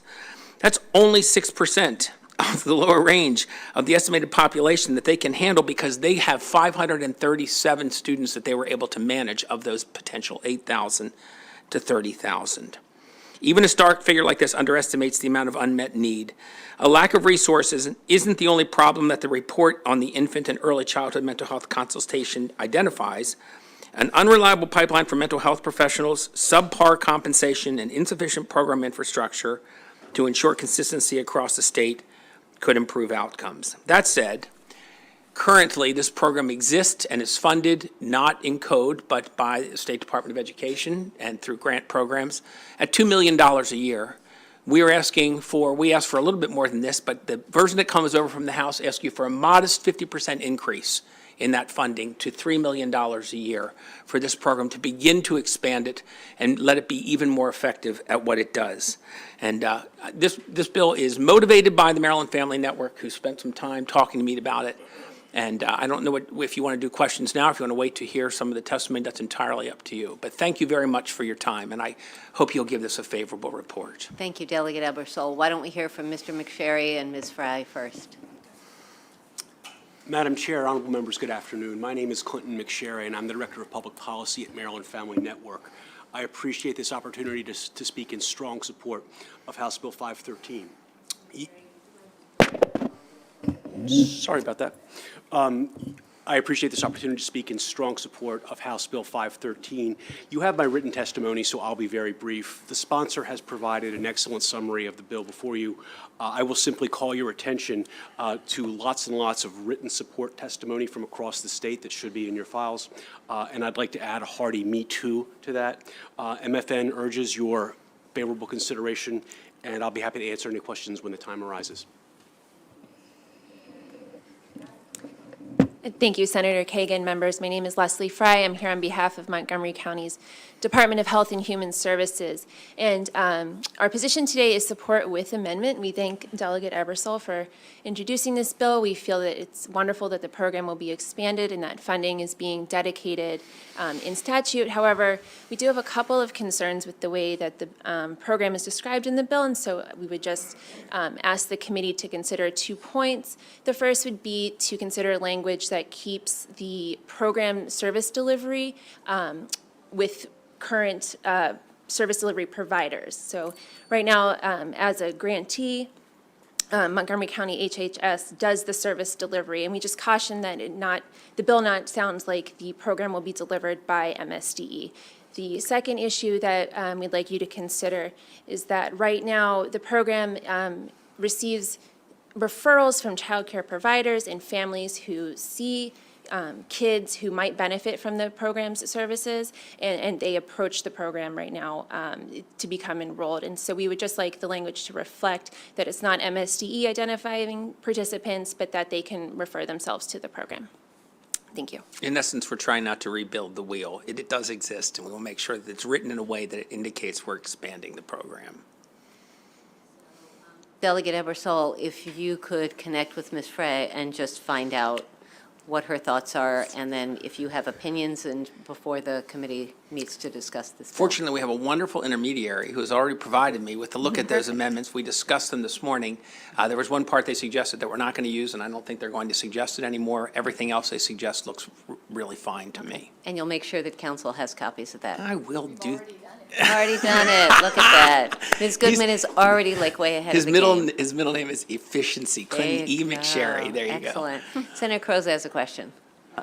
Thank you, Madam Vice Chair. I heard the concerns on the human services side of it, but I also saw in MSDE's testimony, they were asking for a little flexibility on, I guess, who would actually be their representative from MSDE. That was in their testimony? Was that taken into account?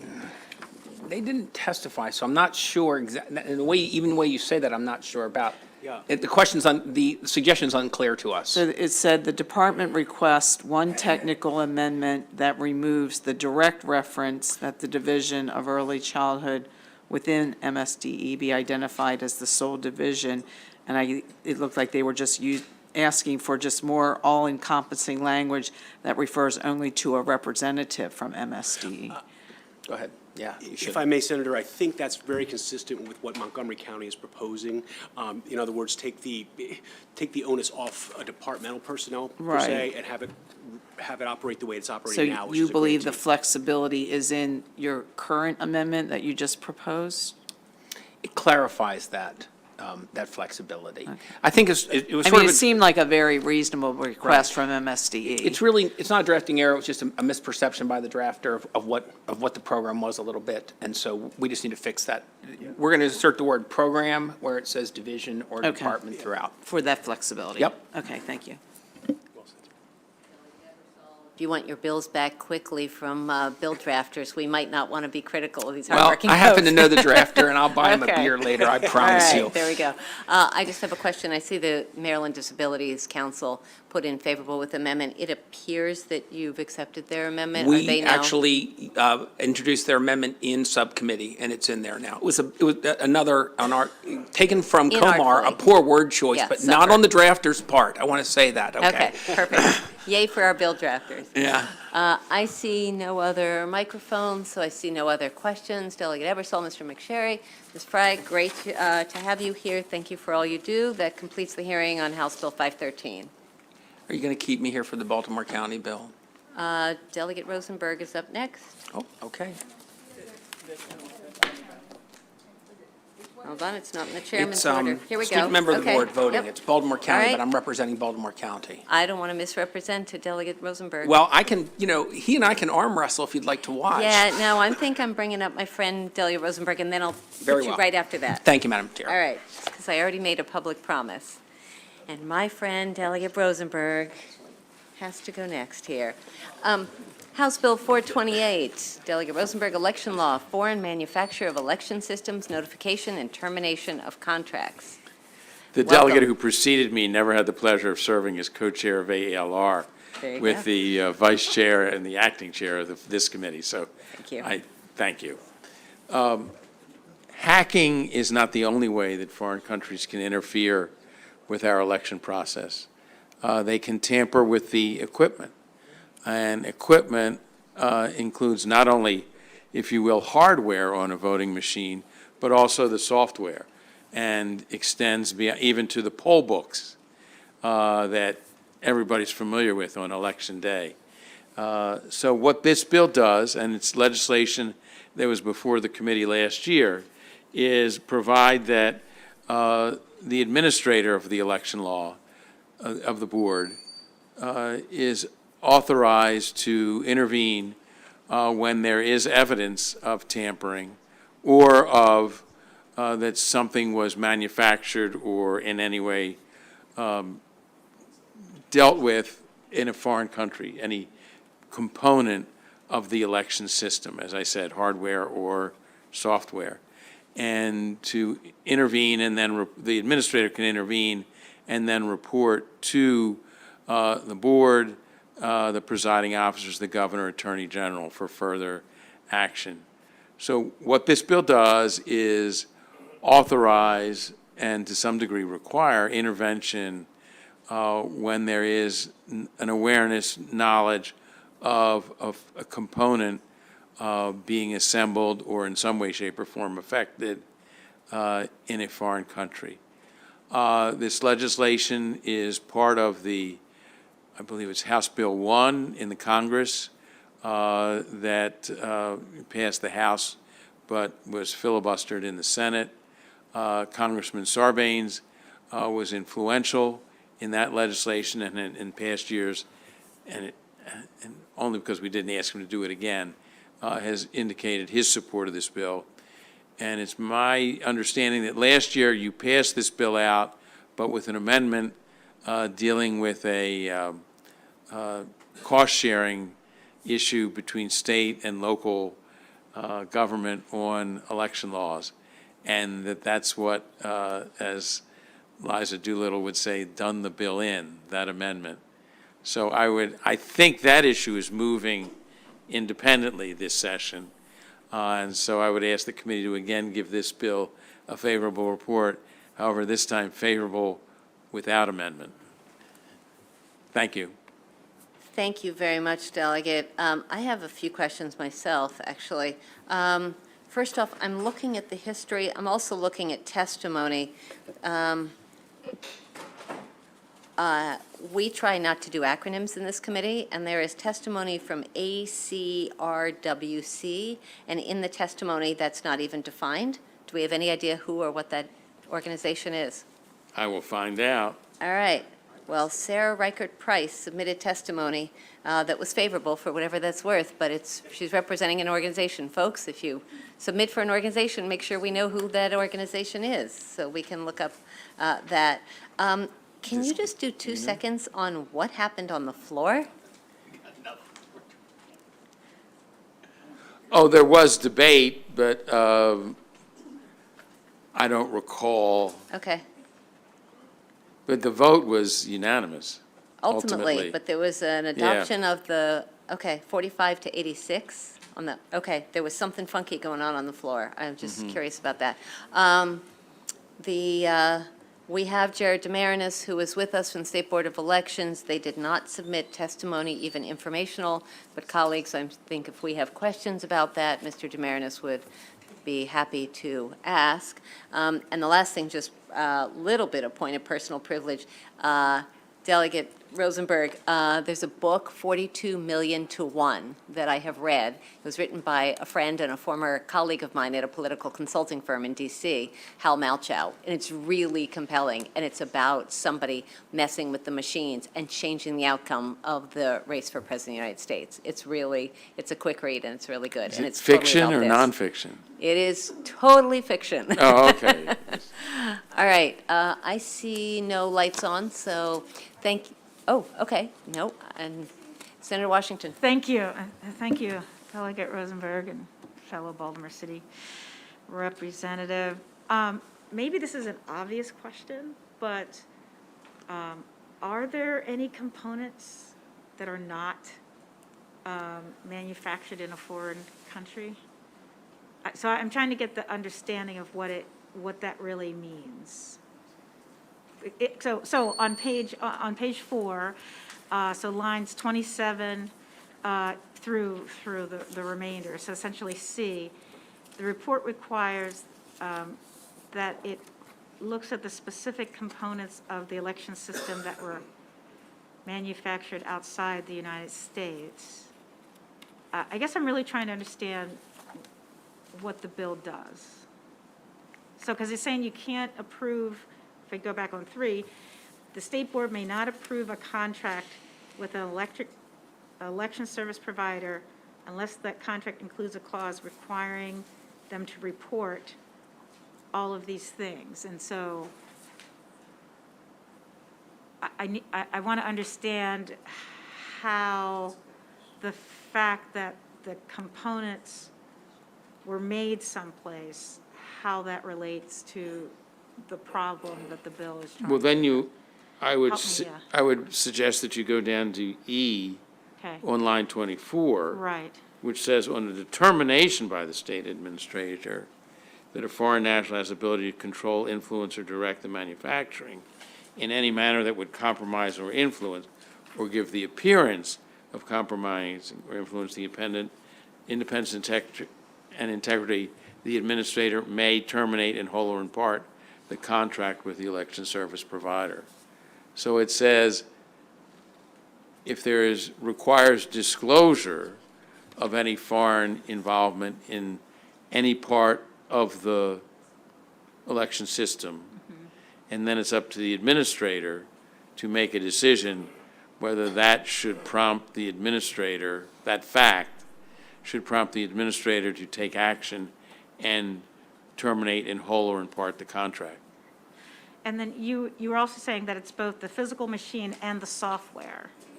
So we have a contract for both software and machines. And then there are some providers, I guess, that are out of country, that are not US, and some that are. Are vendors who are in the US already covered, and this is now covering foreign national? Well, I don't think Is the assumption that only a foreign national can influence Well, the we are, outcome? Yeah. I'm sorry. Yeah, that's it. I'm stuck on the fact that it's the principal place of business is in a foreign country. Why is it centered? Why are Because these provisions just centered on a foreign? It's in response to evidence of hacking by the Russians. Okay. I think it's fair to state that at this time. And I am not aware of hacking internally by an American company. So if a foreign national country had its place of business registered in the United States, it wouldn't be picked up. It wouldn't. Well, it's that a foreign national, so is it's this an the individual? government It's, has the ability to control, influence, and direct the manufacturing of an election system. So that would cover even something that was built here. Because, as we've learned in the last 4 weeks, unfortunately, foreign nationals have investments of their money. I think some of the oligarchs do. I'm not saying they're doing this, but they invest their money outside of the country of origin. So there could very well be, as a way to hide the influence of the foreign national government itself, to invest and have a controlling or sufficient interest in a company that has a plant, anywhere in the United States, or and thereby hack or harm our election system. Yeah. So in this, just again, Madam Chair, thank you for letting me, I just want to really understand. So again, on line 7, so it's talking, if an individual is a U.S. citizen, and so say if if 7I was a U.S. citizen, and subsection 2 is as it's written, this wouldn't apply. This legislation wouldn't apply.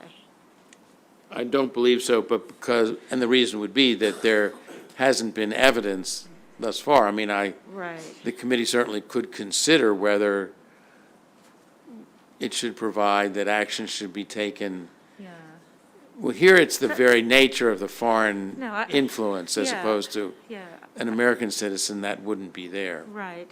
So that's the thing I'd like to, because I'm interested in it, but I don't know that I'm concerned that the foreign national part of it is a little problematic, and the assumption that this only happens, or could only happen, someplace where the part is made somewhere else. I think that that's somewhat immaterial to it. And then what they would do is automatically, when you get these conditions, if the conditions under 7A or under A are in effect, then you just don't approve the contract at all. So so line 17, so B17, so this is page 3, line 17, saying B, so if they're a foreign national, if they are a partnership, then the contract has to include this clause, right? So, and then it has the clause that if anything happens, yeah, that's the part, I guess I don't understand. So at any stage, it says, in the manufacturing of a component of the election service, provider's election system occurred outside of the United States, or there's a material change. I don't, maybe I'm not as familiar with the subject area, but I don't know exactly what that means. Well, it's a definition from the federal bill that speaks to what prompts, of course, the intervention of the state administrator, who then makes a judgment. Right. It's not shall, who then makes a judgment as to whether this should bring about the termination of the contract. Okay, so this is just about the contract? Yes. Nothing else? Okay. I believe so, yes. Okay, so it's just, and so then they would just choose another vendor for the election? Right, because the equipment, obviously, it goes, yes, the equipment is necessary Right. to conduct the election. So would this happen before an election, or this would be for a multi-year contract, and therefore they could get out? Well, it would be both, because you may not approve a contract, but then is what it says at the top of page 4. But if this was uncovered or became known to the administrator after the contract had been signed, it certainly should apply. Okay. All right, thank you. Thank you you. very much. I appreciate your patience. Thank you, Madam Vice Chair. And my question probably might be more directed to Jared. I want to understand, following up on Senator Washington's line of questioning, kind of how this works in reality. Senator Carrizo, hold on, I'm going to push pause. Mr. Demarinis, why don't you come up to the table if you could? Thank you, Madam Vice Chair. Of course. So let's let him get up here. And so again, Jared, he'll introduce himself. So it's possible, I just want to say for the record, the State Board of Elections did not submit testimony, not even informational, so I don't want to put Mr. Demarinis on the spot. So he'll answer what he can Yes. factually, but not be taking a position on the bill, correct? Correct. That is correct. Okay, so why don't you introduce yourself for the record, and then Senator Croza can ask her question. Thank you. Jared Thank you. Demarinis, Director of Candidacy and Campaign Finance for the Maryland State Board of Elections. Thank you, Jared. I'm going to ask you to pull the mic way close to you, please. Okay, there you go. Appreciate that. Thank you. Thank Okay, you. Senator. And I'm really trying to kind of follow up more on the practicalities of how this works, because we clarified this is dealing with a contract, and I wanted to understand, when you receive a contract, according to this, it has to have this clause. What is the process when you would be receiving the contract, what you're looking for in the contract? If it has that clause, what is your follow-up at that point as far as approving or terminating?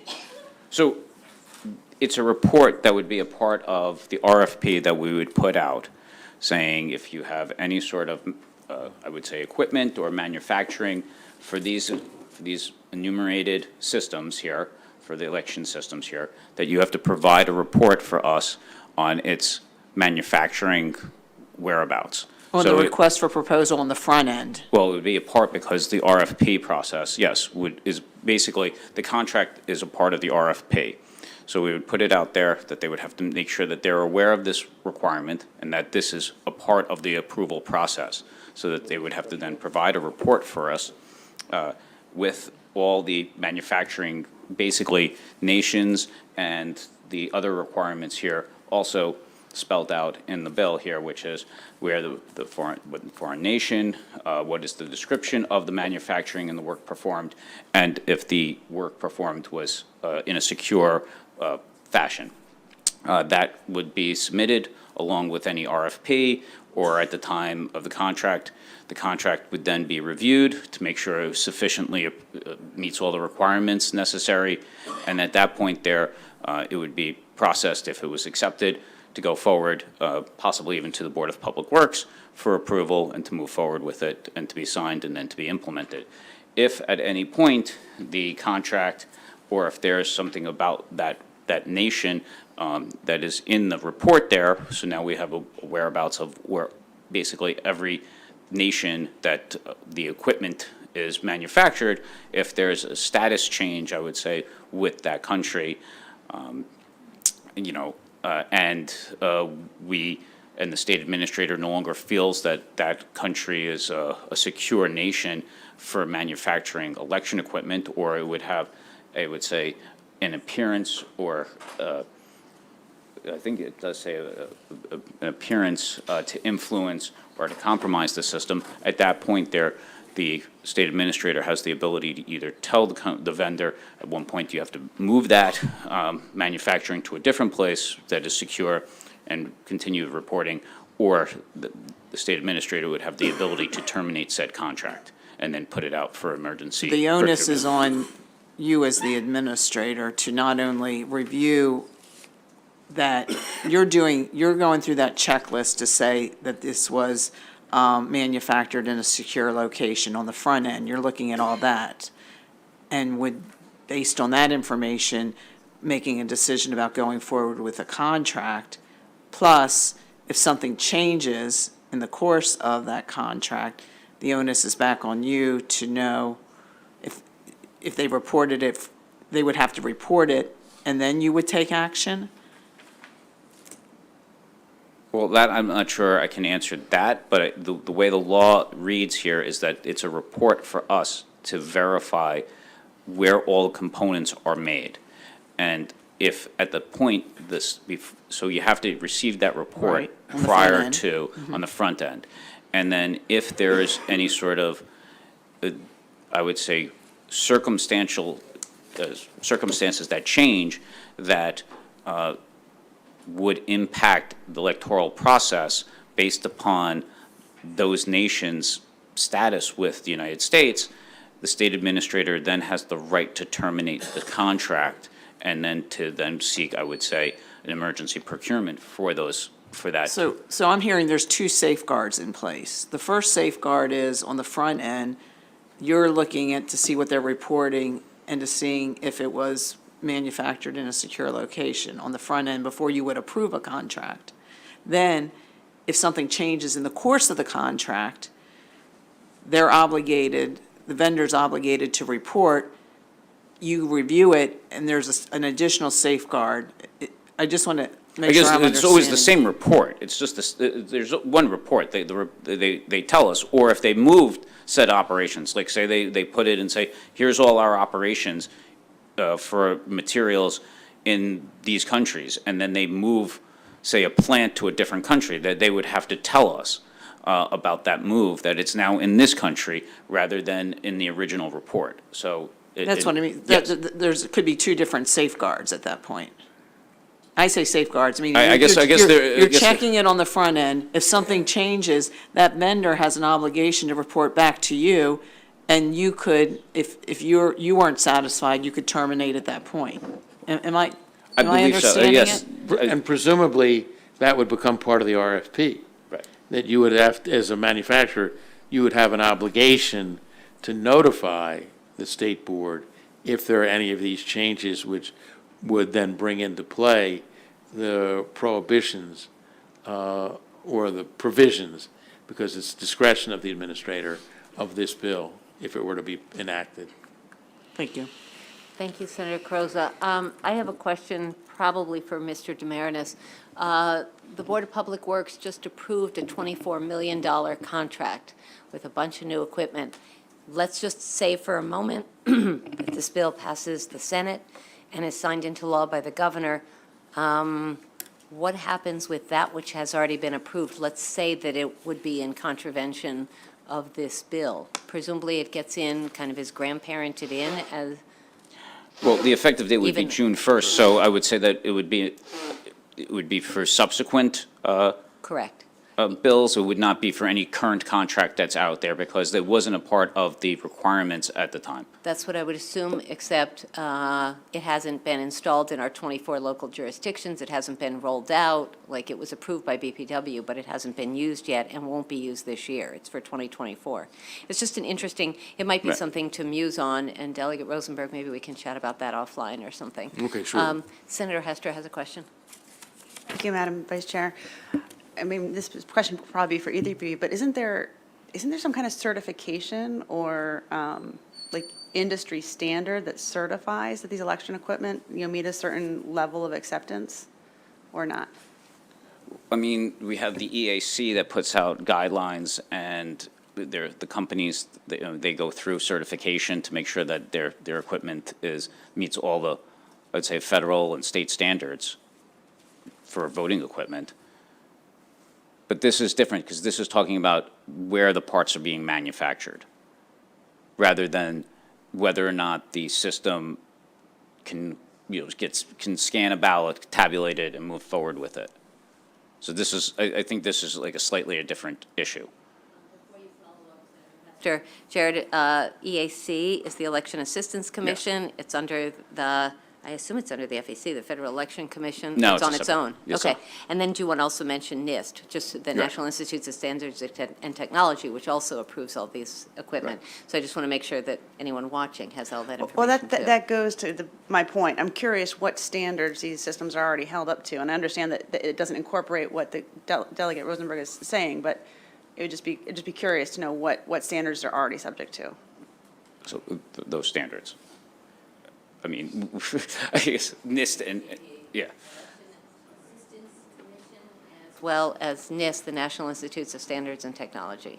But NIST has a ton of different certifications. Is there an exact one? They actually have a whole election division. Do you want to talk about that, Chair? I mean, If you could there's a just if you could just send me like the relevant, like the I- link to what these election systems are held to, that would be great. Sure.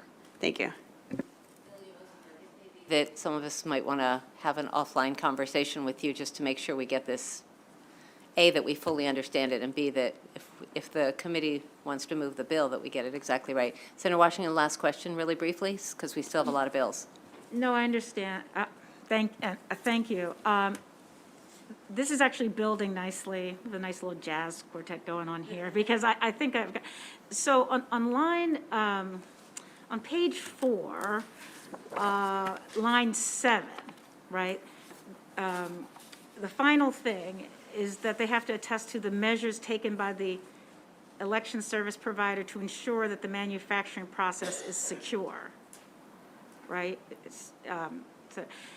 So is that something that is a part of all of the, I guess we're getting back to, all of the contracts and all of the providers.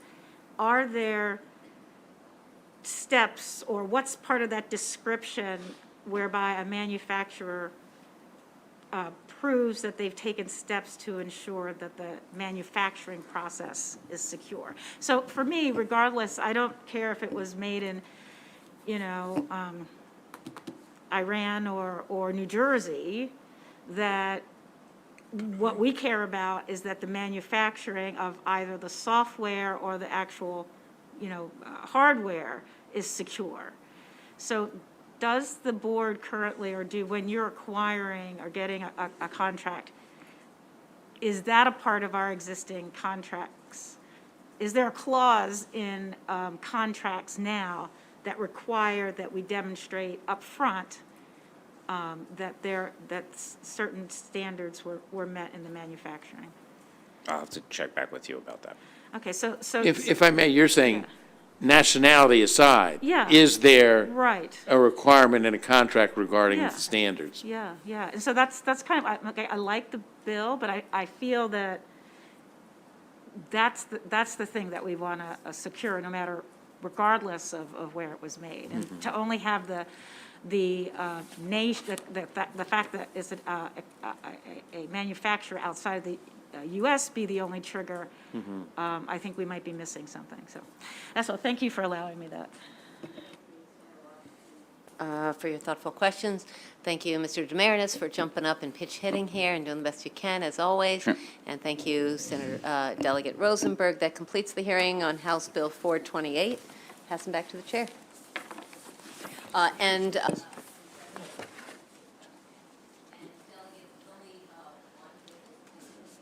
Yes, Keep you waiting so long. I apologize, right. but It was welcome back. Thank you for your patience. we were dealing with some important stuff there, no question about it. And I think this will go quickly. This is a bill that, this is House Bill, make sure I have my number correct here.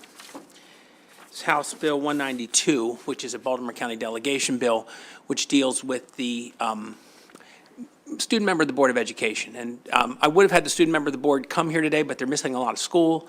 And actually, we'll have to testify this in front of Baltimore County delegation. We'll make sure he's there then to talk about it. I do have a few notes from him if questions come up, and I can answer them.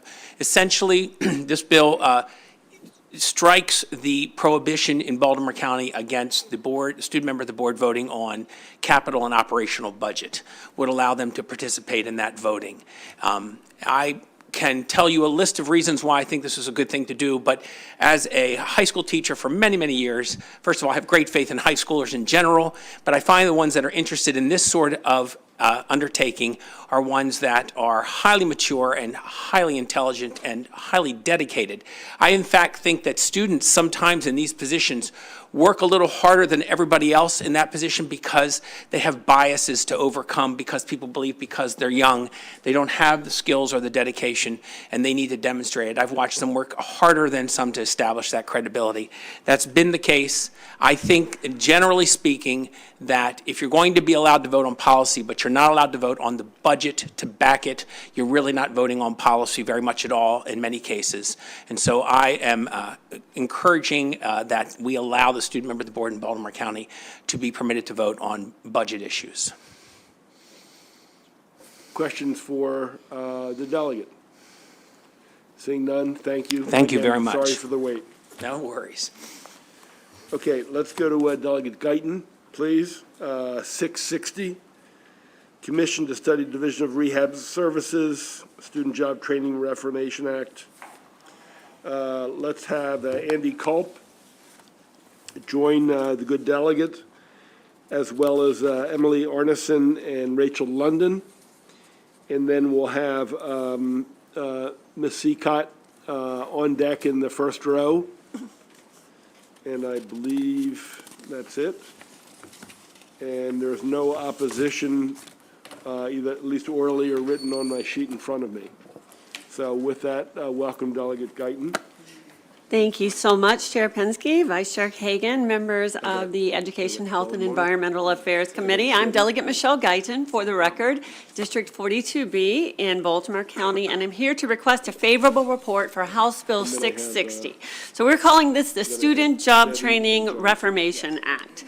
There's an organization or a division called DOORS. It was established in its current form in 1992 and is housed in the Maryland State Department of Education, but it's actually been around in Maryland since its inception in 1929, so almost 100 years, as a division of vocational rehabilitation. So this is one of the longest lasting initiatives in state government here, and it has one of the most significant budgets, and this is a real important number.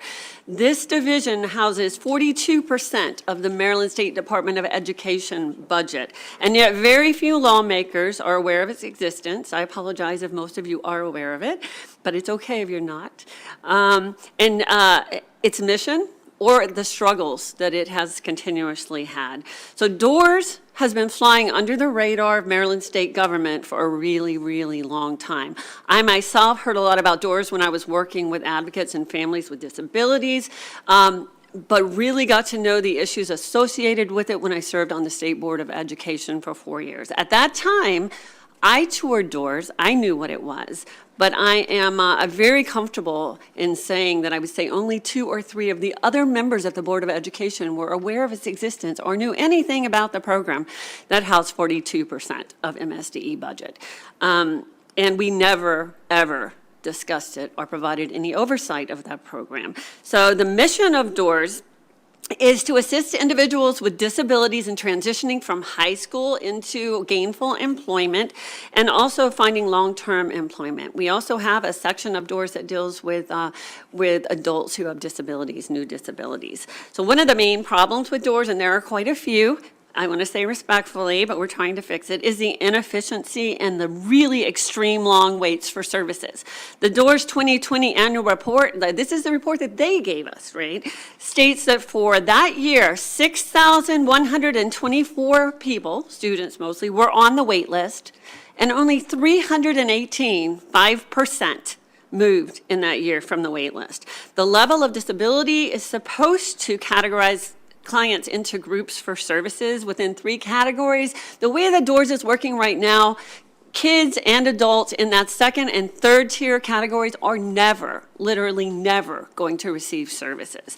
And yet this is a really important program for them. So I just want to point out two pieces of testimony who couldn't be here with us today, but that you have in your folder. And as the chair mentioned, there's no opposition to this bill. But we did hear in the House committee testimony from a family with a 21-year-old student who has extreme autism and epilepsy. And really trying to work through the DOORS system for up to 8 years.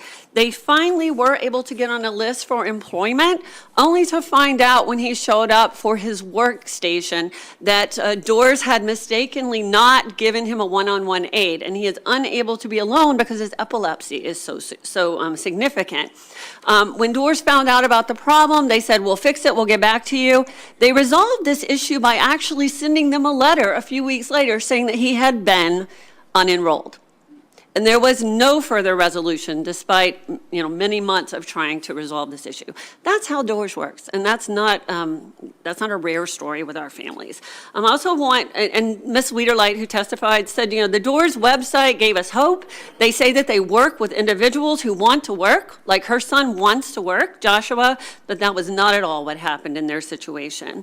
Another piece of testimony, and I believe you do have a letter from the EAC, the Education Advocacy Commission, Ellen Caligari represented them in our hearing on the House side. She's been working on behalf of individuals with disabilities for 4 decades, including as an assistant to the Attorney General. And in addition to some of these complaints that I've already highlighted for you, she was very concerned, as is the EAC, that they are hearing from DOORS that DOORS says they don't have the resources now to actually serve all the people that they're supposed to be serving. So let's talk just a minute about those resources, if we could.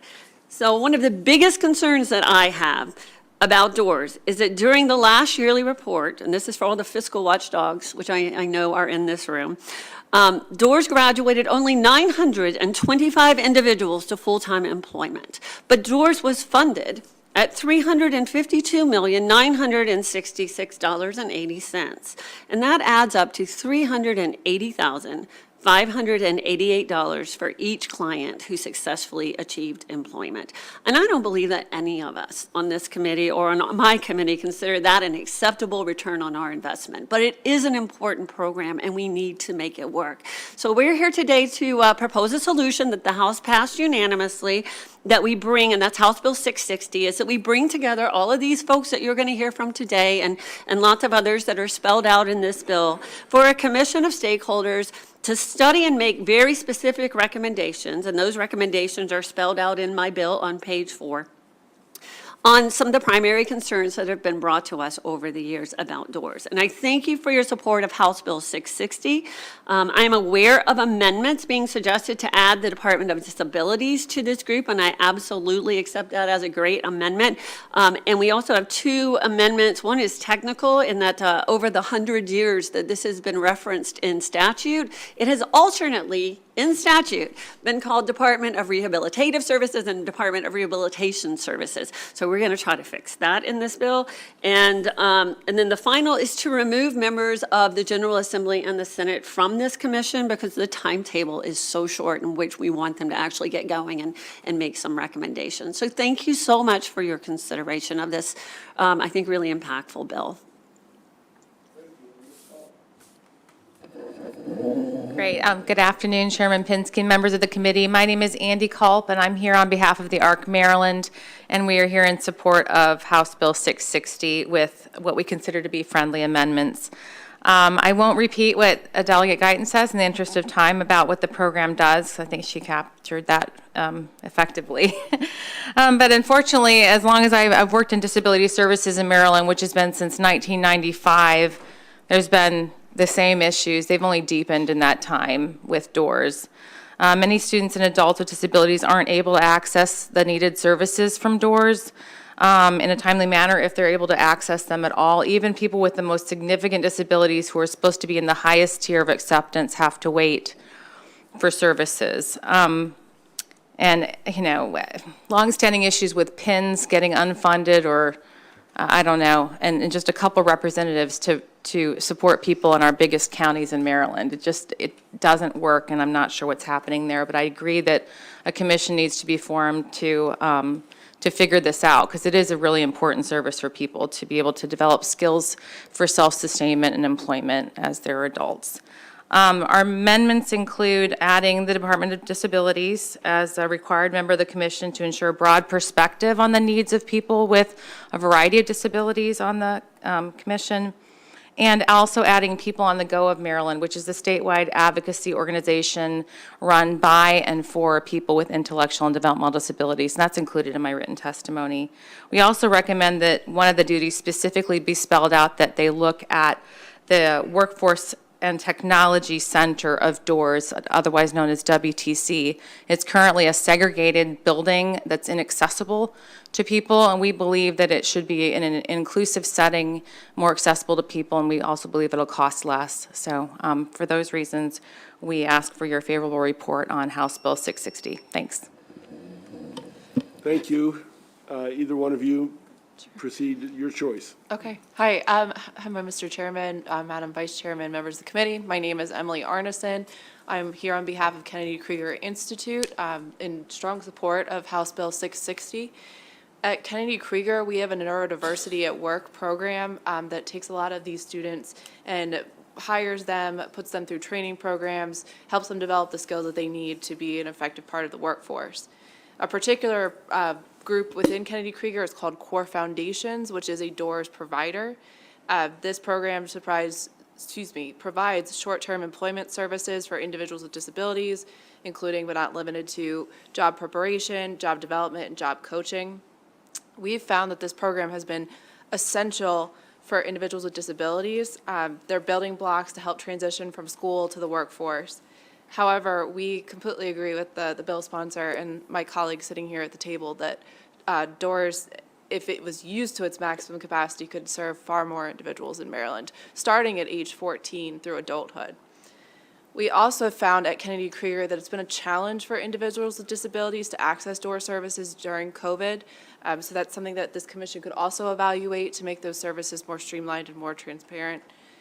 And finally, we agree that, again, with our partners here, that having this commission to streamline the process, enhance the programming of doors, and having, it will bring more individuals into the fold and serve far more Marylanders with disabilities. So on behalf of Kennedy Krieger, we ask for a favorable report on House Bill 660. Thank you. Ms. London, welcome. Yes. Hi, good afternoon, Mr. Chair, members of the committee. I'm Rachel London, the Executive Director of the Maryland Developmental Disabilities Council. We are a statewide public policy organization that creates change to make it possible for people with developmental disabilities to live the lives they want with the support they need. I have the really easy job right now of just saying me too to everything. I don't need to reiterate it. I know it's already been a long afternoon, but my council is led by people with developmental disabilities and their families, and it's on behalf of them and the other Marylanders with developmental disabilities that we strongly support and appreciate the sponsor's critical eye on the issues that do need to be fixed, and we do believe a commission will help. I want to expand on one amendment that Ms. Culp started to talk about, and that is that requirement that the commission also evaluate and make recommendation on ways to enhance the capacity of doors to serve more people, including a thorough review of the Workforce and Technology Center, and ways to provide more inclusive work-based learning experiences. Andy started to say that the Workforce and Training Center is a segregated center in Baltimore, so it's not accessible to all of Maryland, as we know. We've also learned through the years, and you've heard a lot here, that there are different ways to provide services now. And having a segregated setting is not one of those ways that we have all been moving in Maryland. So for all of those reasons, we strongly support and we thank the sponsor, House Bill 660. Thanks. Thank you. If one of you, other than the sponsor, could step back to the row behind you and free up a seat for Ms. Seacott, and then we'll take questions, which could be for any of you. Ann, thank you. Thank you, Mr. Chair. Members of the committee, Ann Seacott testifying in strong support of the bill on behalf of the Disability Rights Maryland. We are very grateful to the sponsor for bringing the bill forward. We're very supportive of the creation of the commission. You'll see in our written testimony, we would like to, we know commissions can only be so big, but we think an important player in this is also a representative from the Client Assistance Program, which is there to help people who have problems with their rehabilitation services. So with that and the other amendments, we would love to see this bill get through. Questions for the sponsor, any of the witnesses? Senator Washington. Thank you, and thank you for this bill. So DOORS sits in MSDE? It does. So I looked for it in the budget. I couldn't find it. So where does it sit in MSDE? It is its own division, so it has its own assistant state superintendent as well. So it's a division of rehabilitative or rehabilitation, depending on which word they decided to use, services, and it has its own budget. I don't have it with me, but I can certainly send it to you. Oh, Rachel has it. Yeah, so where, yeah. It's in MSD headquarters. I apologize, I budget. do have it. Okay. So it's in the headquarters part? Okay. And how many, are there specific number of people staffing? Because that's something we found, with boards, et cetera, we want to understand. And I know the commission would, or the study would do this, but whether it warrants it, we need to know a little bit about how it's staffed. What I know from the budget is that there are 89 vacancies within the division, and it's projected to go up to 98 by the end of the calendar year. Where in each part of those, there's really kind of 5 main sections of the division. The headquarters, so the administrative part, obviously. Right, okay. Client services. Okay. Workforce and Technology Center, that you heard, that center in Baltimore, the Disability Determination Services, and then they have a Blindness and Vision Services. Yeah, I saw that they had a field office of something. So are there vacancies in any of those offices or divisions? There's vacancies throughout, I don't know. Throughout that, okay, Yeah. okay. Thank you. That's it for now. Thank you. I just have one question which you may or may not want to answer.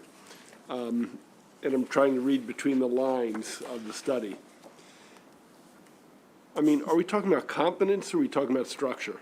I'm hearing a little of both, and sometimes they're related, sometimes they aren't. And I don't, even in some of the charges about staying in or getting out of MSDE, and if they stay in MSDE, having their own independent board, although it doesn't speak to who the staff is accountable to, whether it's to the secretary. So however you feel comfortable answering that question, we're a pretty frank and upfront group here. So, I mean, what's prompting this? Where are we going with it? Thank you, Mr. Chair, and I'm a very frank and upfront delegate, so I have no problem answering that question. As I said, I had heard about doors for many, many years through my work outside of education and also with families and my own children. I was told when my son was probably 10 who has autism, you better get on that list because it's going to be 8 years before you get any services. And I was like, what a horrible program. I won't even bother. So I'm sure I'm not the only one. And then having worked as an advocate with families for a lot of years after that, I'd heard a lot about it. So when I did go into the State Board of Education, and I'm not there anymore, so I suppose I can say whatever I want, I was really surprised at the lack of attention to this really sizable division in MSDA, and the lack of oversight, and the fact that the things that the State Board and the State Department were focusing on were certainly very important. ESSA and all of that was going through at the time, but I really felt like something I was interested in improving as a board member was really being neglected in the MSD hierarchy and framework. Now, at that time, the superintendent had been there for 20 years, and there has been a change. There's been, 2-3 years ago, there was a change. I do not know the new superintendent, so I really can't speak to that, but I know that there were always issues. They have really been exacerbated and become worse and worse. The wait lists are worse. The amount of money that is going into the program but getting very little return has gotten greater. I think it's, to answer your question, I think it's both. I think you've got a terrific idea that hasn't been structured well and hasn't had the oversight and the attention that it deserves to work well. And, you have maybe some competency problems there as well. But I do want to say, on behalf of the new state superintendent, that he did actually support this bill. And he is eager for us to dig into that and try to help them improve the system. Thank you very much. Thank you for this legislation. That concludes the hearing on it. Thank you for your patience. Thank you. Delegate Johnson, you've been here a long time. Also, want to bring up Donald Hendricks. Is that right? Yes. This is HB 165, Sex Abuse and Assault Awareness and Prevention Program, Human and Sex Trafficking. Thank you, Mr. Chairman, Madam Vice Chair, and committee members. This is also my first in-person committee hearing in 2 years, so I'm excited to be here. The Madam Vice Chair asked a question earlier on a bill. Do we have this problem in the state, and does it need fixed? Well, this is a problem that we do have in this state, and it definitely is a problem that needs fixed. Grab my glasses here.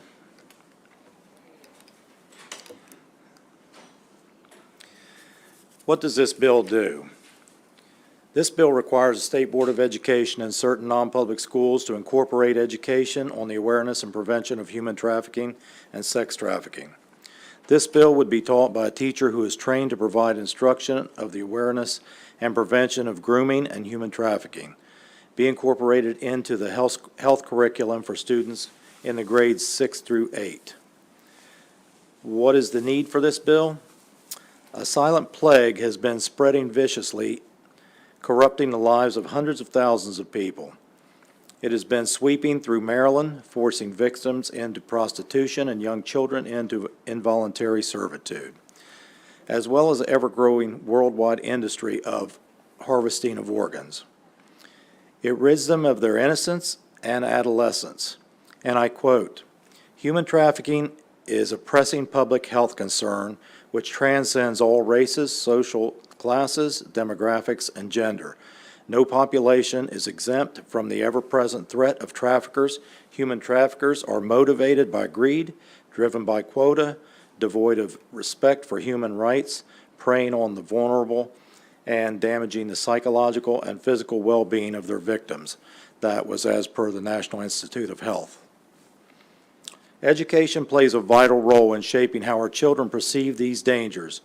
Due to our access to major highways such as I-95, truck stops, bus stops, airports, and the Port of Baltimore, victims and traffickers have told law enforcement that Maryland is a gold mine for human trafficking.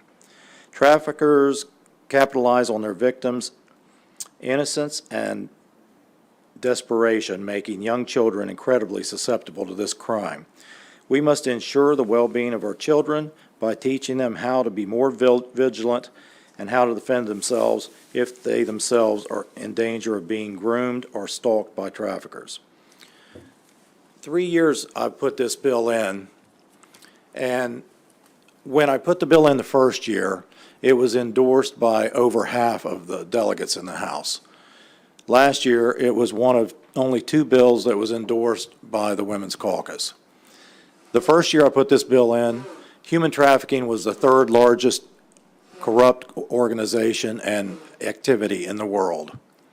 It is now the 2nd largest, and it may be the first, the biggest. They just have not gotten a handle on the human organ harvesting yet. In that time, nothing has been done as far as educating our children how to recognize the red flags of human trafficking. I've talked to plenty of teachers, and I've talked to board members, and they say, "Oh, we are with you on the intent of the bill. We know we need to do something. It's a serious issue, but we don't like to be told what to do. We don't like people to dictate our curriculum." Well, in this instance, and on this issue, that is just not a strong enough argument for opposition.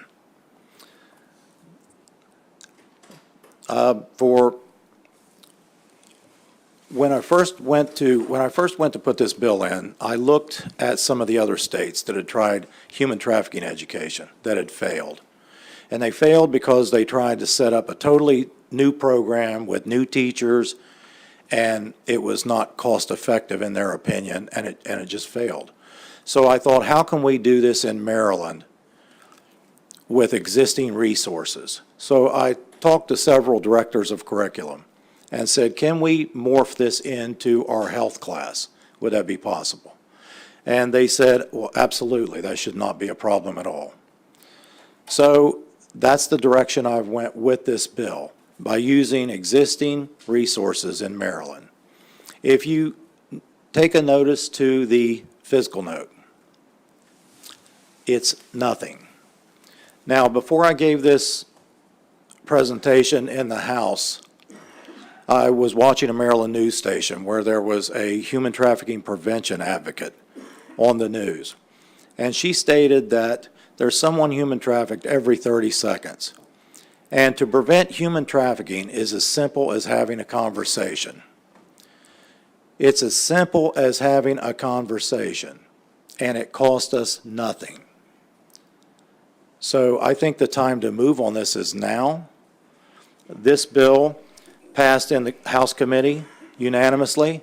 It passed on the House floor, 131 to 1. Don't ask me what that's about, I have no idea. But I just think it's something that we can do here in Maryland, and we can be a leader and show the rest of the states how to get this done at no expense to its taxpayers. And with that, I'd like to ask for a favorable report and turn it over to my panel. Thank you. Thank you. Thank you, Chairman and Vice Chair and the members. My name is Kevin Hendricks, and I'm testifying in support of HB 165. I'm an operating partner in the quick service industry in Macomb and Dorchester counties. I'm a member of the Eastern Shore Human Task Force and the Prevention Project Ambassador. But today, my comments and opinions come from a father's heart. In the fall of 2012, a light was shed and details surfaced that our oldest daughter, who had just turned 17, was being groomed by a man our family knew, a man that she looked up to and admired, and a man who was in a position of authority over her, who should have had her best interests at her heart, but instead used that position to position and trust to gain access to her heart and mind for his control. The process was slow and careful at first, but quickly escalated once she turned 17. I can clearly remember the night Kim and I met with him to confront him about what was going on. We quickly learned that we had no idea what we were dealing with. After setting up clear boundaries with this predator, he continued to contact our daughter, even through apps on her phone.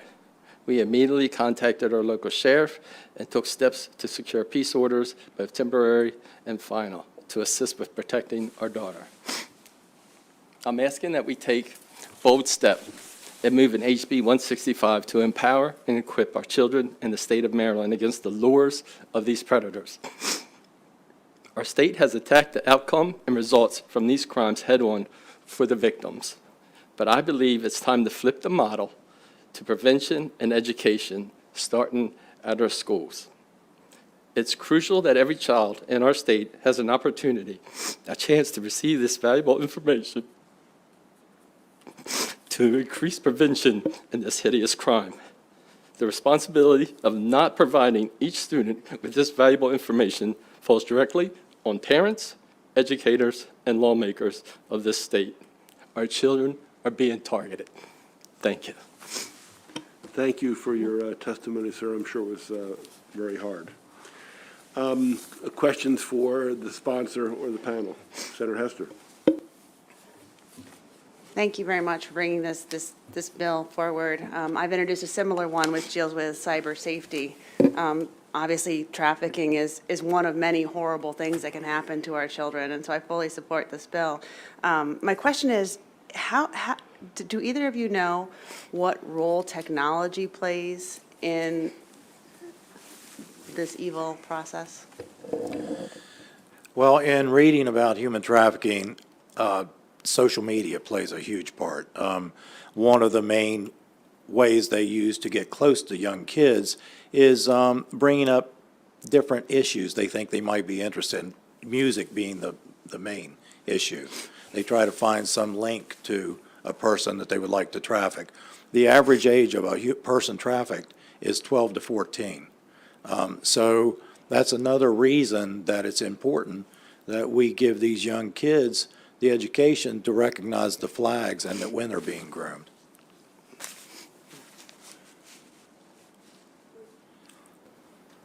So in my district, there was a young child named Grace McComas who was cyberbullied into killing herself. And so my question is, would you object in any way to broadening the scope of your bill so it not only deals with human trafficking, but also other dangers that we should be teaching about in our health classes? I would not object to anything that protects our kids.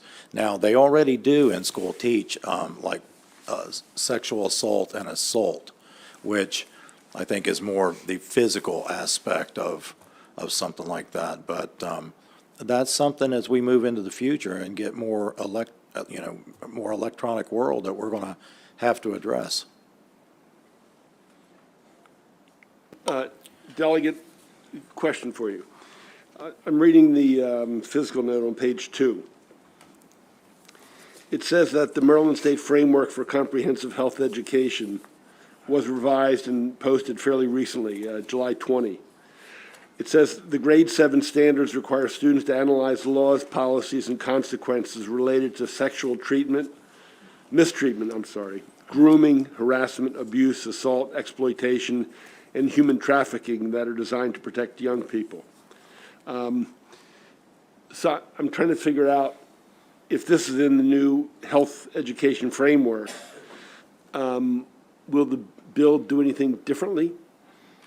Like I said, I think right now it's mostly focused on the physical aspects instead of tactics.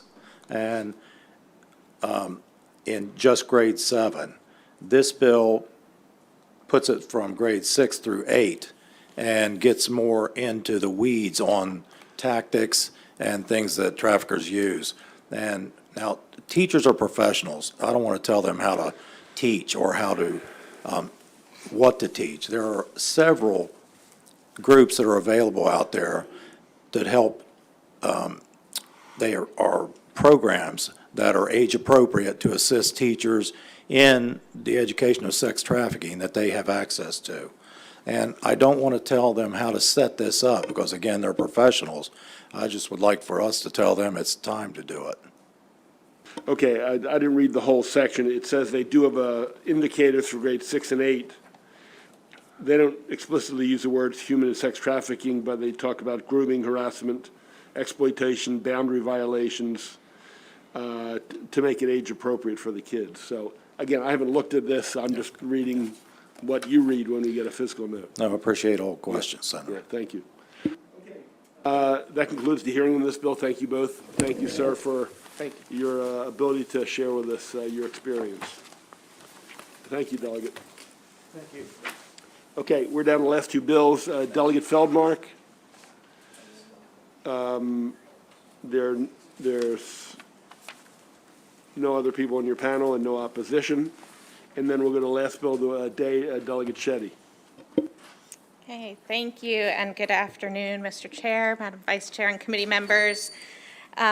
So I'm pleased to be here to present House Bill 862.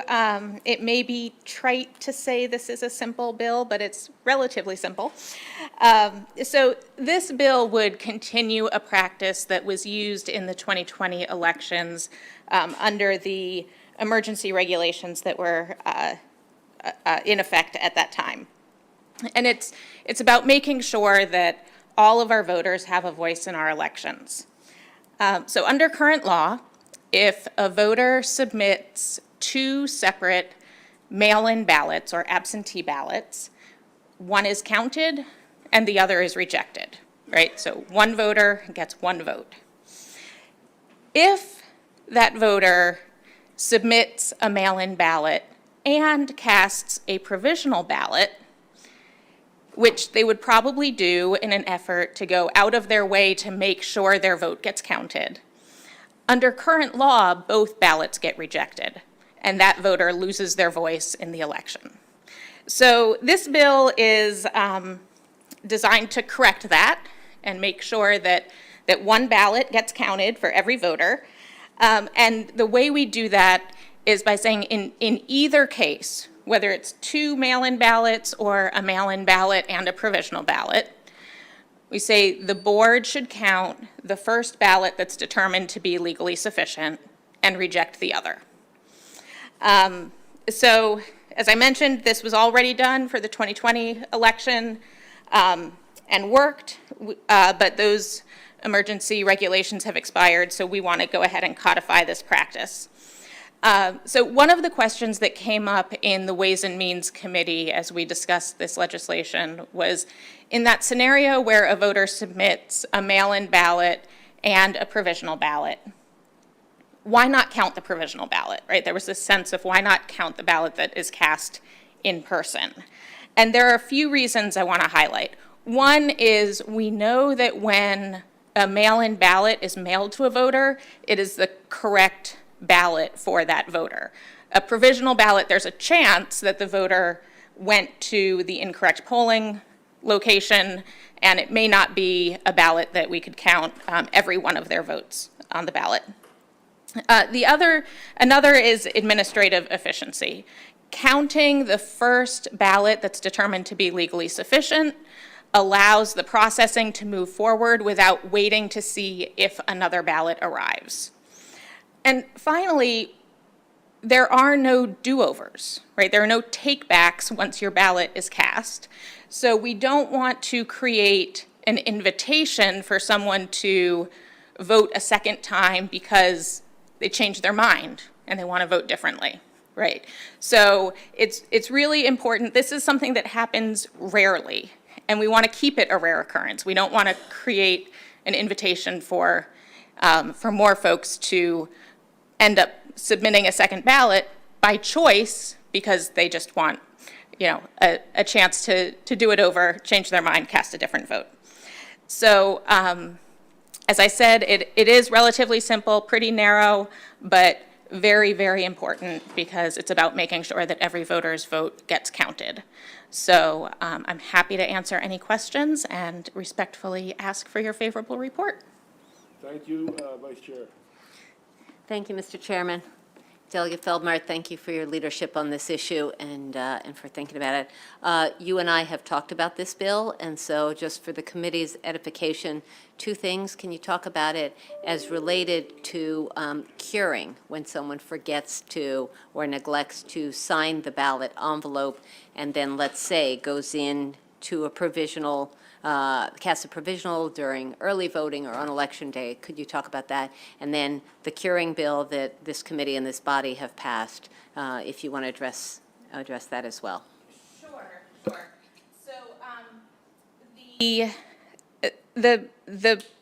the case you talked about, if someone submits a mail-in ballot but realizes they forgot to sign the oath. So that's a perfect example that may cause them to, depending on the timing of things, either request another ballot or, if it's close to the election or early voting is underway, they may just go in and cast a provisional ballot. So in that case, it would be the first ballot determined to be legally sufficient. So if, under the proposed legislation dealing with curing, the Board of Elections would receive the mail-in ballot with the unsigned oath and attempt to contact the voter to give them a chance to cure the ballot. If they did that before we got to the provisional ballot count, then that mail-in ballot would become legally sufficient and it would be the one that got counted. If the board is not able to reach the voter or the voter is not able to cure that, then it remains a not legally sufficient ballot, and the provisional ballot could be counted. And I'm sorry, I think there was a second part of your question, but I missed it or lost it.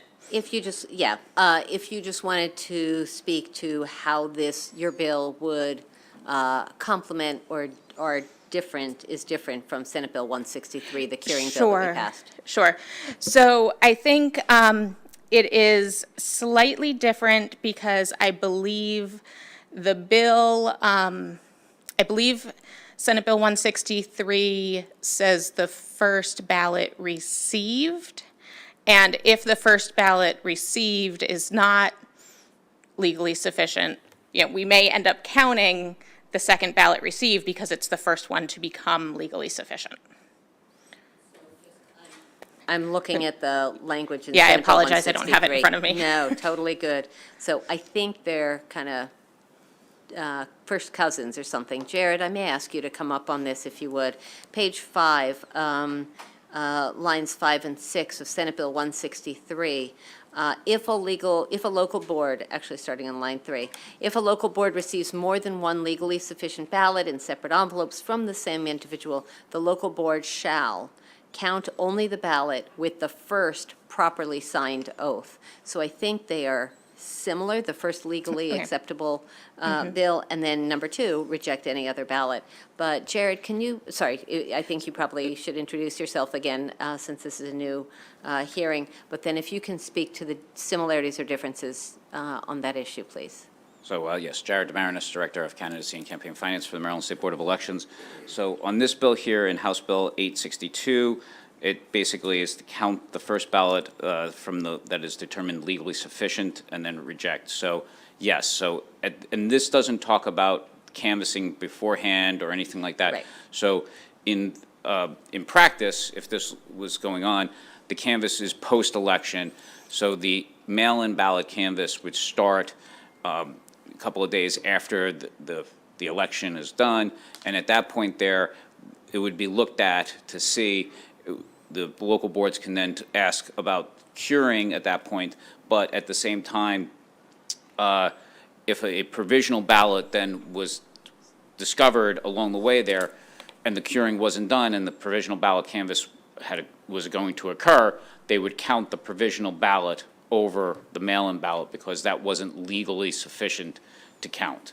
So that's based on this bill? That's based Right. upon this bill. Okay, and that also is assuming that there's not a pre-early voting Right, because this, canvass. right, This is current law with, current existing law in Maryland with just this bill. correct, Now, what I was asking for is sort of, let's partner them. right. Not current law. Let's assume that Senate Bill 163 for a moment. Senate Bill 163, which passed the Senate and is in the House, assuming that our local boards of elections can start canvassing 8 days before early voting starts, they discover that someone didn't sign their ballot, ballot envelope, that they start working on curing. And again, now back to Delegate Feldmark. So if you could just talk about the dance that these two bills would be doing. So basically, right, at that point there, then the curing would occur. Yes. And then in that window, because we would be processing those ballots and having that individual hopefully cure it before Election Day, then that ballot would count. That first ballot would count. Before Election Day or by 10 days Is after after. Election Day Right. at 10 a.m., Yes. which is the window. Right. If it's cured, that would be, because that was the first ballot received, then it would be determined legally sufficient. So that works on both 163 and in Delegate Feldmark's bill? Yes. That would be identical. Are there any situations, Jared, where the two measures would compete and there would be any challenges in which ballot would be acceptable? I guess And it would counted. be if, because the provisional ballot canvass is the last canvass to be performed, and it's done at the last part there, because we have to go through all the process. It would be if, I guess it would be if it was simultaneously cured at the same time the provisional ballot canvass had already started. That might be, because at that point there, the curing might have occurred after the canvass for the provisional ballot has started. And so we have a provisional ballot that is legally sufficient. That one would be counted because it was received and legally sufficient first before the curing, because the curing was past that point of that. But that's a very small window. Right. Like- So May the I- three of us might need to have this conversation, because I want to make sure that this gets right, and I don't want to take more of the committee's time Sure. in the total weeds on this. Thank you, Mr. Chairman. Senator, Thank you, Mr. Chairman. Thank you, Delegate, for being here today. So I was just kind of looking at the fiscal note. It looks like this legislation is kind of assuming that this voter that turns in multiple ballots is not trying to do anything wrong. It's like a mistake. Correct. But so how do you know that they're not trying to be malicious and double vote, which is, that's actually fraud, isn't it? It would be already illegal under existing law. So I think that it's important to make the distinction, right? This is not about someone trying to cast two votes.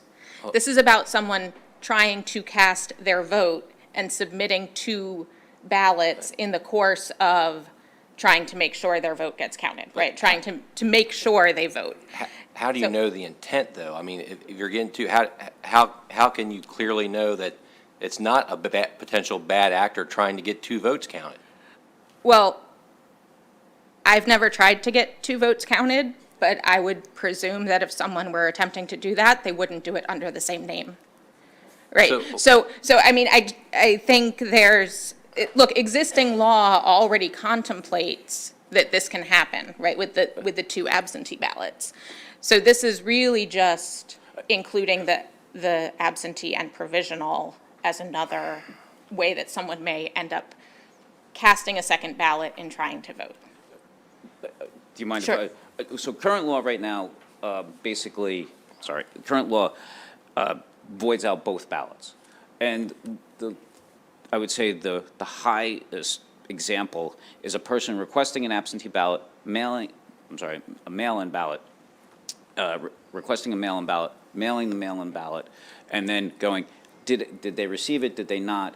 And then going in person and voting provisionally because they had already requested it.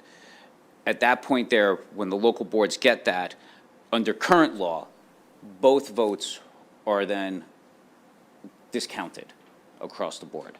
That is a very common, I would say, scenario as to disqualification of why a person's vote doesn't count because of that scenario here.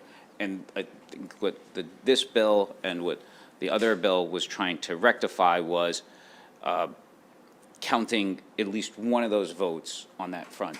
And we did this in 2020 because we started the canvass early. So we had to count, when we did the emergency regulations in 2020, because, for the general, because there was in-person voting as well as everyone with the mail-in ballots, we had to, and the canvass starting earlier before the start of Election Day, we had to say, if you voted and we've received a legally sufficient ballot, it would be counted, and then all subsequent ballots would not be counted. So this is basically almost codifying what occurred in the 2020 election. If I could follow up, Mr. Damaris, one more question. So how many times did this happen last election where somebody had to, turn into, a provisional and a mail-in or whatever, and both their votes got thrown out?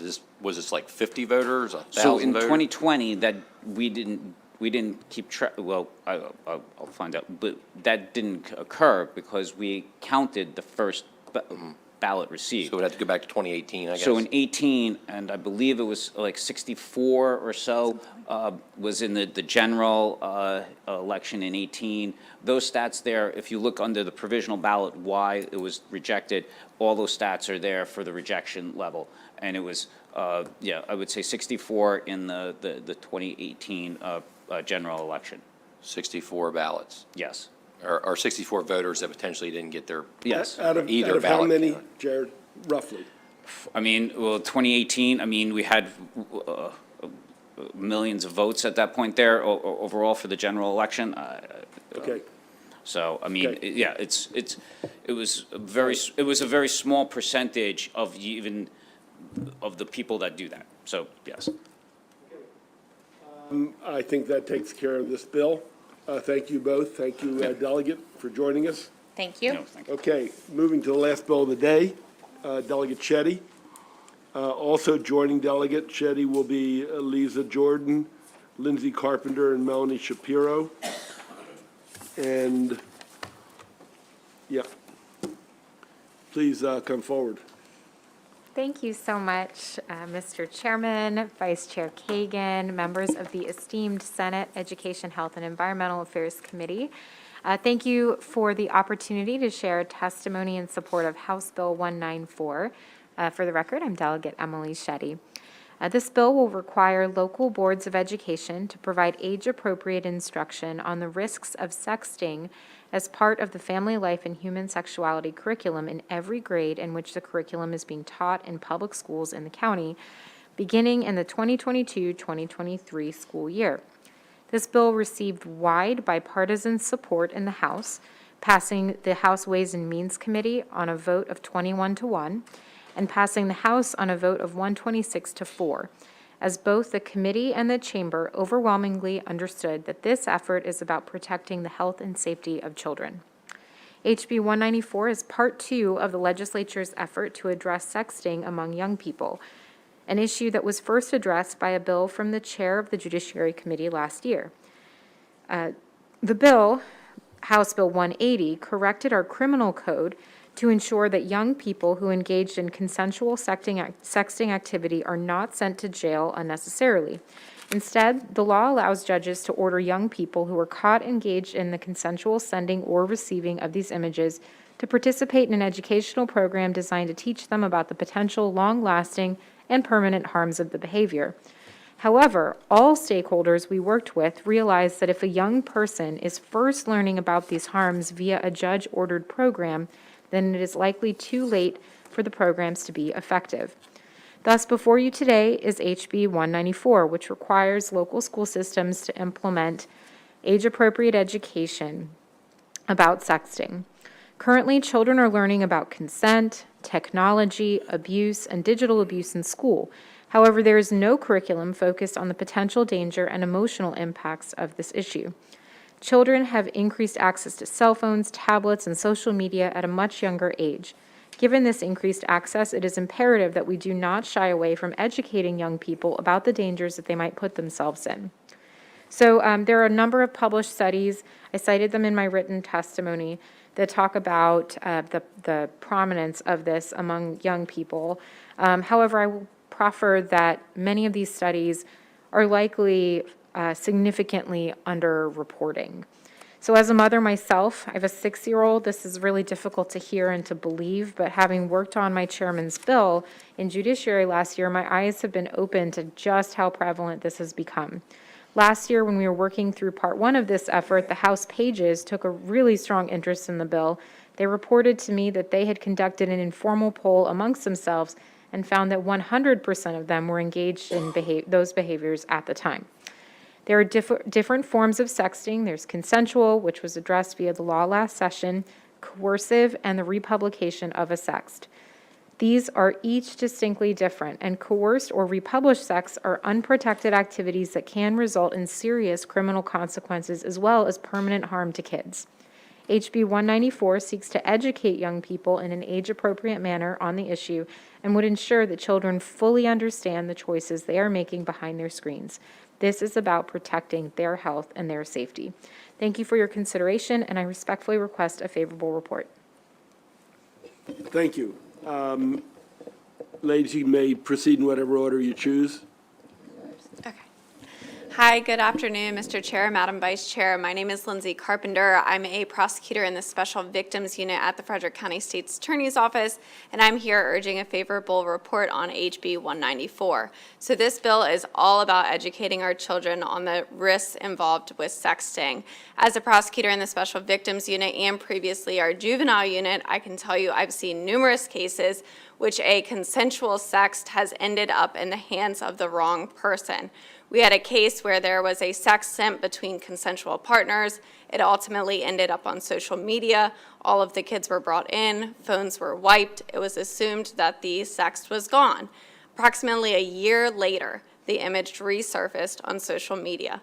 This just goes to show that victims can be re-victimized. Once that image is out in the internet, it is permanent. It is there forever. This bill is about educating our youth on those risks and the fact that the implications that it could have not only today, a year from now, but potentially even in the future when you're looking at college applications or job opportunities, the inherent risks associated with engaging in these behaviors. Additionally, we see online relationships where a youth forms an online relationship with an individual. They believe that other person to be a peer. They engage in sexting, when in reality, the other person may be an adult predator. We've seen that as well. So this is all about knowledge is power. We want to empower our youth to understand what risky behavior they're engaging in, what the implications of that behavior could be before they choose to engage in that. And for those reasons, we urge a favorable report. Thank you. Thank you, Mr. Chair. Good afternoon, Mr. Chair, Madam Vice Chair, members of the committee. I'm Lisa Jordan with the Maryland Coalition Against Sexual Assault. We're also here to urge a favorable report on House Bill 194, and we appreciate Delegate Shetty's leadership on this issue. The Maryland Coalition Against Sexual Assault believes that sexting education is a vital component of modern-day consent education, but it is also really important in controlling child pornography. The COVID-19 pandemic has made education about sexting even more important as both children and predators are spending more and more time online and communicating through electronic means. And the difference between sex between teens and sexting between teens is that sexting is not just between two people. It produces this electronic image. And that electronic image is attractive to pedophiles. It increases the risk of revenge porn, sextortion, sex trafficking, negative impact on employment or academic options, and more. And promises to keep these images private are not always kept, and the digital era makes it all the more easy to distribute the images. Once the image is distributed, the harm to the exploited youth is serious and really irreversible. The image is there on the internet living forever. 27% of teens admit to receiving a text. Not as many as our pages here at the General Assembly, but 27% of them admit, and think it's probably more than that. Education is proven to deter sexting. You've seen those studies cited in our testimony. And for those reasons, we strongly urge a favorable report on this important safety measure, and we urge a favorable report on House Bill 194. Thank you, Mr. Chairman, Madam Vice Chair, members of the committee. I'm Melanie Shapiro. I'm the Public Policy Director with the Maryland Network Against Domestic Violence, here in support of House Bill 194.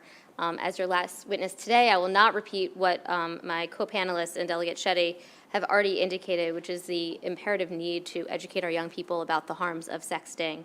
What I will tell you about is that research is showing that the use of coercion and sexting among children has been identified as an indicator of other forms of coercion that occurs offline and other forms of teen dating violence, including sexual, physical, and emotional abuse.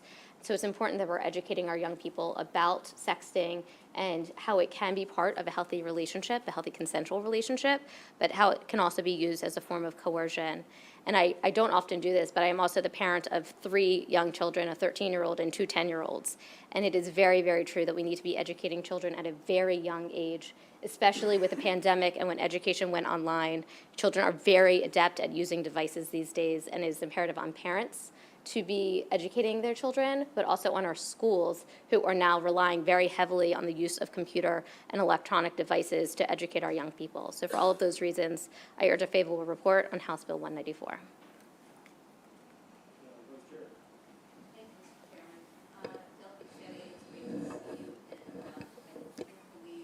That your beautiful son is 6 already. That's I know. insane. It is insane. So I have 2 questions. First, are there counties that are already doing this, to your knowledge? There are not, to my knowledge. And I think it's especially important to make sure that we include this in part Delegate, because we especially did. with the mask, can you move closer to the Yep, microphone? thank you. So there are no counties that we're aware of that are currently doing this education. However, we believe that it is incredibly important, given the new change to the criminal code around sexting, that it be incorporated soon, because there are very specific parameters of what is allowed under criminal law as consensual sexting, and then what is strictly not allowed. And so because we put in these new provisions of criminal code, oh, shut the place down. We feel like it's incredibly important that we enact this. One more point of data before I get to my second question. Do you know if any other state has enacted laws like this? So in our research last year around sexting, a number of states had enacted a variety of different criminal justice reform legislation around sexting. I don't recall if any had specific education components, but in our work with the stakeholders, all of us, even those who, had issues till the end around the criminal code revisions we were making, every stakeholder said it is not enough for young people to learn about this first from a judge. So that's sort of the impetus for the bill today. Right. So my second question, Delegate, and we have kind of a rule that only one person gets to answer. So Delegate, if you don't want to answer, maybe one of your colleagues will, or you can follow up afterwards. So I think there's no question but that this is terrifying and is important, and that young people need to be educated on this. There is a lot of opposition testimony, and this committee, not unanimously, but generally tends to be concerned and very, very cautious about the idea of mandates. So my question to you is there an alternative that you all have thought about that would help address and educate, but that would not be a mandate? Is that something you've explored at all? Well, as the bill sponsor, I'm happy to take a stab at this one. So we focused on it being a mandate for a specific reason, and we also focused on modeling this after the existing law on consent education that passed in 2018, that those who were part of this committee and part of the chamber supported pretty widely. I know, and I have learned in my short time here, that the committee and that our General Assembly does feel pretty strongly about respecting the ability of local education, the local school boards to develop curriculum that they see meets the need of local students. However, we have made exceptions in the past when it relates to the health and safety of young people. This bill does both. It relates to both their health, their mental health, and their safety, because as all of us have stated in a variety of different ways, these images, when they land in the wrong hands, are very dangerous. And so this is really squarely within that narrow, God bless you, that narrow area in which the General Assembly has acted in the past, and we hope that you might consider it once again. Thank you, Delegate Shetty. Thank you, Mr. Chairman. Thank you, Mr. Chair. It's good to see you all again. I think in 2019, we saw a lot more of each other in JPR, which is when many of you probably testified on Grace's Law 2.0, which changed the criminal law on cyberbullying. And since then, there's been no increase in education on cyberbullying. So my question is, we've heard about sexting, cyberbullying, human trafficking. Is there any reason these things couldn't be taught in the same course? No. And I certainly wouldn't suggest that including this should prevent that all of those important areas from being addressed. Our goal with this bill was to ensure that as part of the existing family life curriculum, that sexting be included. So this isn't necessarily like a new course or anything. It's incorporating as part of existing teachings the rules around sexting and what consensual sexting is and what is coercion. But I personally believe that those issues are critically important as well. Thank you. Thank you. Thank you so much for this bill. I have a question. If something is consensual sexting or defined as that, so there are no charges, I guess I wonder, the thing we've warned our teenage boys, unfortunately now they're out of it, the youngest is 18, that apparently, over the years, they take pictures of everything and literally everything and share it with people without a thought. Right. So my interest in it is that there are young people who might not know that this is a crime, and because so is that part of the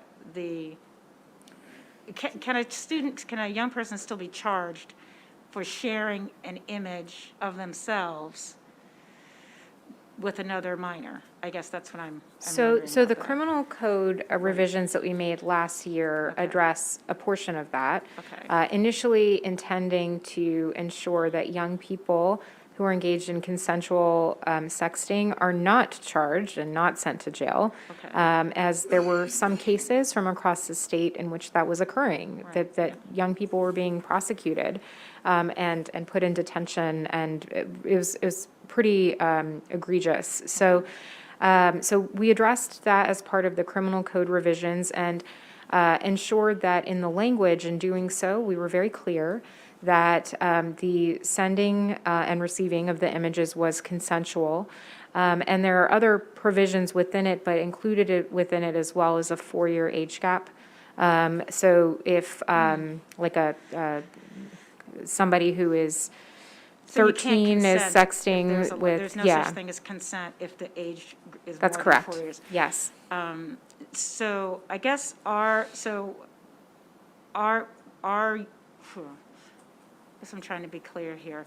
So part of the education around it would be, you shouldn't share this because self-image, et cetera, but is any part of it also that it's potentially considered crime? Because I really Yes. don't know how you prove consent. Yes, You know, so, in this context. so in So our I- existing, I apologize, Senator, I didn't Yeah, mean to no, cut you I- off. yeah, In our existing family life curriculum that is suggested for each of the age-appropriate mechanisms and all of the grades in which it's taught, there's a variety of different sort of components to the curriculum.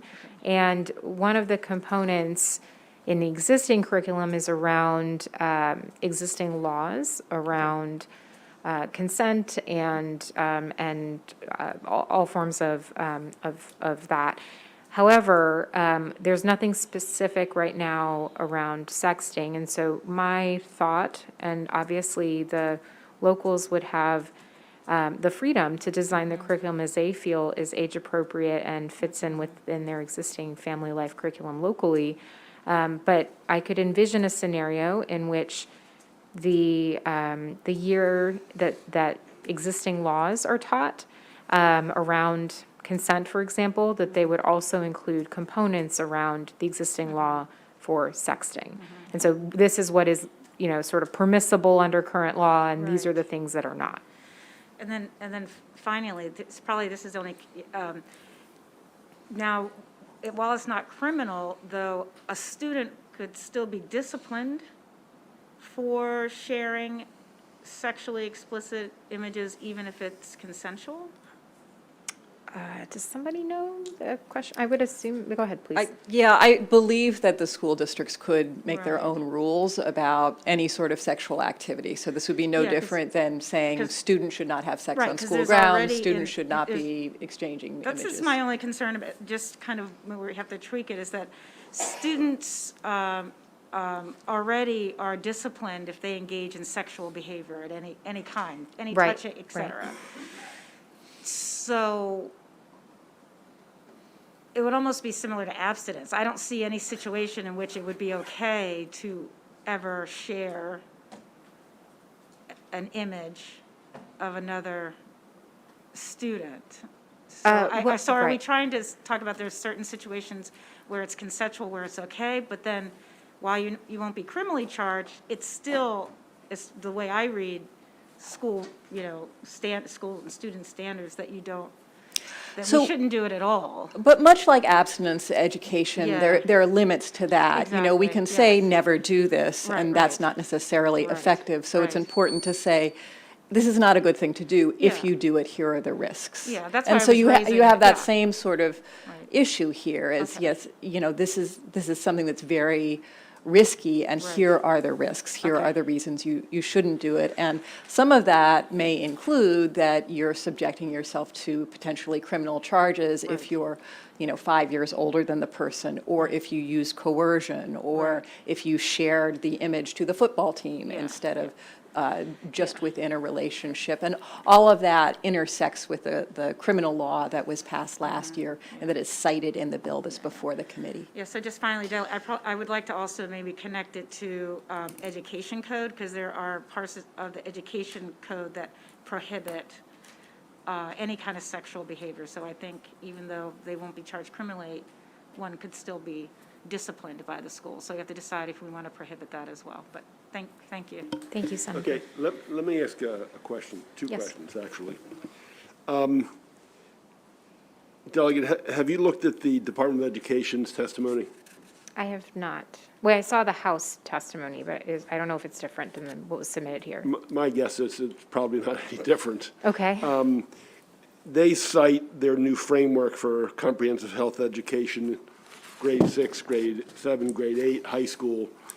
They say, for example, I'm not going to read the whole thing, grade 6, identify the impact of sexually explicit media can have on one's body image, expectations, relationships, self-esteem. Explain the negative consequence of sending sexually explicit pictures or messages by email or cell phone or posting sexually explicit pictures. I'm trying to understand how different your bill is what they have in the framework. And I'm sure you know and have heard, the state sets up a voluntary framework which the locals can adopt or build off of. It's a framework. But again, they set a framework which I think comes close, probably not to the extent, but help us here in terms of why we should interfere or intercede at a different level. Thank you. That's an excellent question. I appreciate it, Mr. Chairman. So the framework, as you outlined and as you referenced, says that the voluntary framework, as you referenced, says that it begins at 6th grade. Young people are accessing technology much, much, much earlier than that. And as a result, the bill would require that local education, local school boards incorporate it at an age-appropriate manner, and I believe it should be done much younger, in an age-appropriate manner. So kids who are just beginning to access technology have an ability to know the risks associated with this. As I mentioned and spoke glowingly of my 6-year-old son, he got a little camera, a toddler camera. He's like loving using it all around. Our first comment to him as we handed it to him was, no taking pictures of your body, no taking pictures of anybody's body, no taking pictures in the bathroom. All private, no pictures. And he got that those were the rules that we had set out for him when we gave him the camera and he was 4.5. So kids understand being provided information in an age-appropriate manner that is meant to keep them safe. So the bill is different in that it mandates it for a reason, and that it does so at a younger age. And the second question, which is the one I think the Vice Chair alluded to, in the last couple of days, we had one bill on teen dating violence, and putting that explicitly in the code. Either initially it came in as a curriculum, but then it came in and was adopted as incorporate. Earlier today, obviously, we had the one about grooming and trafficking. We've heard about cyberbullying, and we have sexting. And I assume in most of the health education classes, they also deal with issues like body, puberty, reproduction, and all those things. So I'm trying to figure out, are we telling the State Department of 24 jurisdictions they should add credits in health education and family, or what should come in and what should go out? In the course of a class, there are 30 minutes or 45 minutes or whatever. And we're always wanting to add things and not take things out. You know, I was in the classroom and I understand when you're told to do X or do Y. And I think we all wrestle with the question of what does it mean in the real world And what does the script say if we're going to be prescriptive of what that presentation should be by the teacher, or are we leaving it in his or her hands, or we want to make sure that they actually use word X or word Y. So I want to translate this bill and request with other also very serious issues, and they're all very serious issues, and you know, it's jeopardizing our children and their development. But in the real world, we also know they go to school for 6 hours or 6.5 hours, depending. And, you know, there are people who say we want to expand the art credit, not get rid of the art credit or physical education credit or reading or whatever. So even if we just talk about the health credits or family life, Right. to whether it's X minutes a week or a month in 5th grade or 4th grade, how do we handle this? You know, because there are 6 other groups with very serious issues that may be equal to or just below the importance of this issue. And at some point, we have to make a decision, because it all can't be taught in the course of a year in the script you or the next group wants, to the extent of the description and the implications. You know, that teachable moment when dealing with young people, you get into a topic that actually finally catches it, and a 5-minute thing turns into a 25-minute because you catch lightning in a bottle, and you're a teacher and you've got lots of demands going on. They're the kind of questions. And this is just in health. We have them in other areas. And the good senator talks about addiction. You know, also could be a life crippling. So it's a long question, and I'm not sure there's a simple answer. But tell us why we should do this differently, or how to do it differently, or how do we resolve it where we can sleep at night knowing there's going to be another panel of people coming tomorrow. That is a really big question. And a critically important one, and I'm not trying to make light of it at all. I think, you know, the jobs we have here as policymakers is incredibly difficult. As you know, you've been here a lot longer than me. This is my 4th year. Don't date me, please, please. So, my thinning hair does that. I don't need but I would say, I mean, obviously, we're asking a lot from our educators, and they are doing an amazing job, especially now across the state, across the country, as they're trying to balance a number of mental health issues that that children are facing as a result of the pandemic. You know, I have, again, a kindergarten age son in Montgomery County Public Schools. My experience within the public school system is different as a result, as a parent of a new kindergartner. And I'll tell you how they do it in Montgomery County is they begin consent education in kindergarten. And it's very, very age appropriate. It's about, you know, enabling and empowering children to recognize that their voice is important, and that if they don't want a hug, they can say that. And if somebody else says they don't want a hug, they need to respect it. It's very age appropriate. It's taught in a gentle way. It starts young.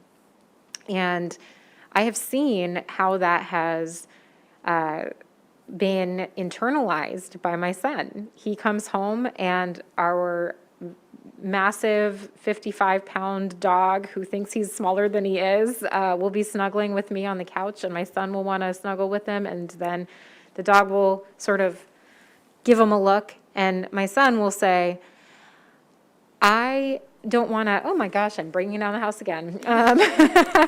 My son will respond and say, I don't want to do this because Zingo is telling me that he doesn't want that, and I need to respect his body.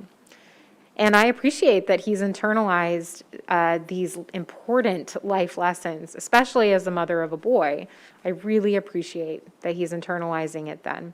So getting to your question, I will, I guess, respond as lengthy as the important question, so I apologize. But I want to just say that I know that there are a number number of really important, vital lessons that young people need to learn. I know that our educators are doing a fantastic job of trying to fit in as much as they can in the limited amount of time that they have. So my request in all of these bills, and in this one in particular, is that we really think about starting young in an age-appropriate manner. And I know it sounds like that's, maybe a little bit of a strange thing to do, but when kids are getting access to technology at 8, they need to know how to safely use it and what they shouldn't be thinking about and what they shouldn't be doing. And so that would be my recommendation. I would never, ever stand before you and tell you my bill is more important than others, or my policy issue is more important or less important. But I think that there is a way that our local school boards can have educators incorporate hopefully all of these important lessons, and to do it over the course of the children's time within the school system. Thank you for your answer. We're going to, okay, we have 2 brief comments, and we're ending a long day. I don't know who I saw first. I'm going to abdicate responsibility. You guys decide. Ladies first. I'm going to, Delegate, just a quick question. Your bill is not prescriptive in terms of the amount of time. Can you just briefly, obviously your son didn't learn and get so comfortable and, as you said, internalized from one quick conversation. So this is something that you and Ash talk about regularly, I'm sure, and remind him regularly and bring up in conversation regularly. If it's put into one health and sex ed curriculum conversation, it's not going to take. I assume it's on purpose that you don't talk about it. Super briefly, how much time do you think it takes, and over how many years? Well, I am not a curriculum expert, so I apologize. I don't know that I am qualified to answer that. And I do think that that type of answer should be done by the locals. They are the experts in their local jurisdictions, especially on matters of curriculum. And as you mentioned, it was intentional that we did not put in a half credit or a full credit or however much time. Thank you. Thank you, Mr. Chairman. Delegate Shetty, thank you for this bill, and ladies, for your testimony. I just want to say, you having young children like that and your son, enjoy it, because they're going to become teenagers, and everything you say, they'll do the opposite, right? I know it. So get ready for that as a father of Thank you for the parenting advice. Thank you. Yeah, but I have when my daughter was in elementary school, she had a teacher who taught for like 2.5 months about tillage farm. I'm like, what kind of curriculum is this? And I mean, she was just doing her own thing, and I think, well, let me ask you, do you have a perception or anything like that, or anyone can answer that, is that you have a lot of teachers who might have a lot of time to just do their own thing when we as a body are not being more, how should I say, how about updating the curriculum? Because you could go to have a curriculum, it really happened, a teacher taught about tillage farm for months, talk about horses and buggies when we're dealing with internet and problems. So what do you think about that, as far as, have you gotten any feedback from your constituents in a similar situation? So that I understand, Senator, the question is whether maybe we should be more prescriptive on educators, on the amount of time and how they do these lessons. I just want to make sure I answer the question. Well, updating our requirements on the system to come into the modern age, instead of, say, months on stuff like tillage farm, where, you're working, planting crops, and which I'm a gardener, I like to do, but, 2.5 months, Yeah, I mean, I think having an opportunity for our local school boards and superintendents to review the local curriculum and ensure that across all subjects, they are teaching in a manner that is reflective of our times and reflective of current demands on students once they graduate makes philosophical sense to me as a parent. And I'd say that, again, I'm 38. This was not a thing when I was younger. Yeah. It just was not a Yeah. thing. And so last year, working on this subject matter from the criminal side really opened my eyes. So I think when it comes to this, because it's such a new thing, comparatively speaking, it will absolutely require our local curriculum leaders to take a look at how to address this in a way that is reflective of what is happening right now. Thank you. Thank you, Senator. Okay, thank you all for your patience and being last in line today. Thank you, Delegate. Thank you, witnesses. Thank you very you. much. Thank you, colleagues. That concludes our hearings. Just let me do an update for the rest of the week.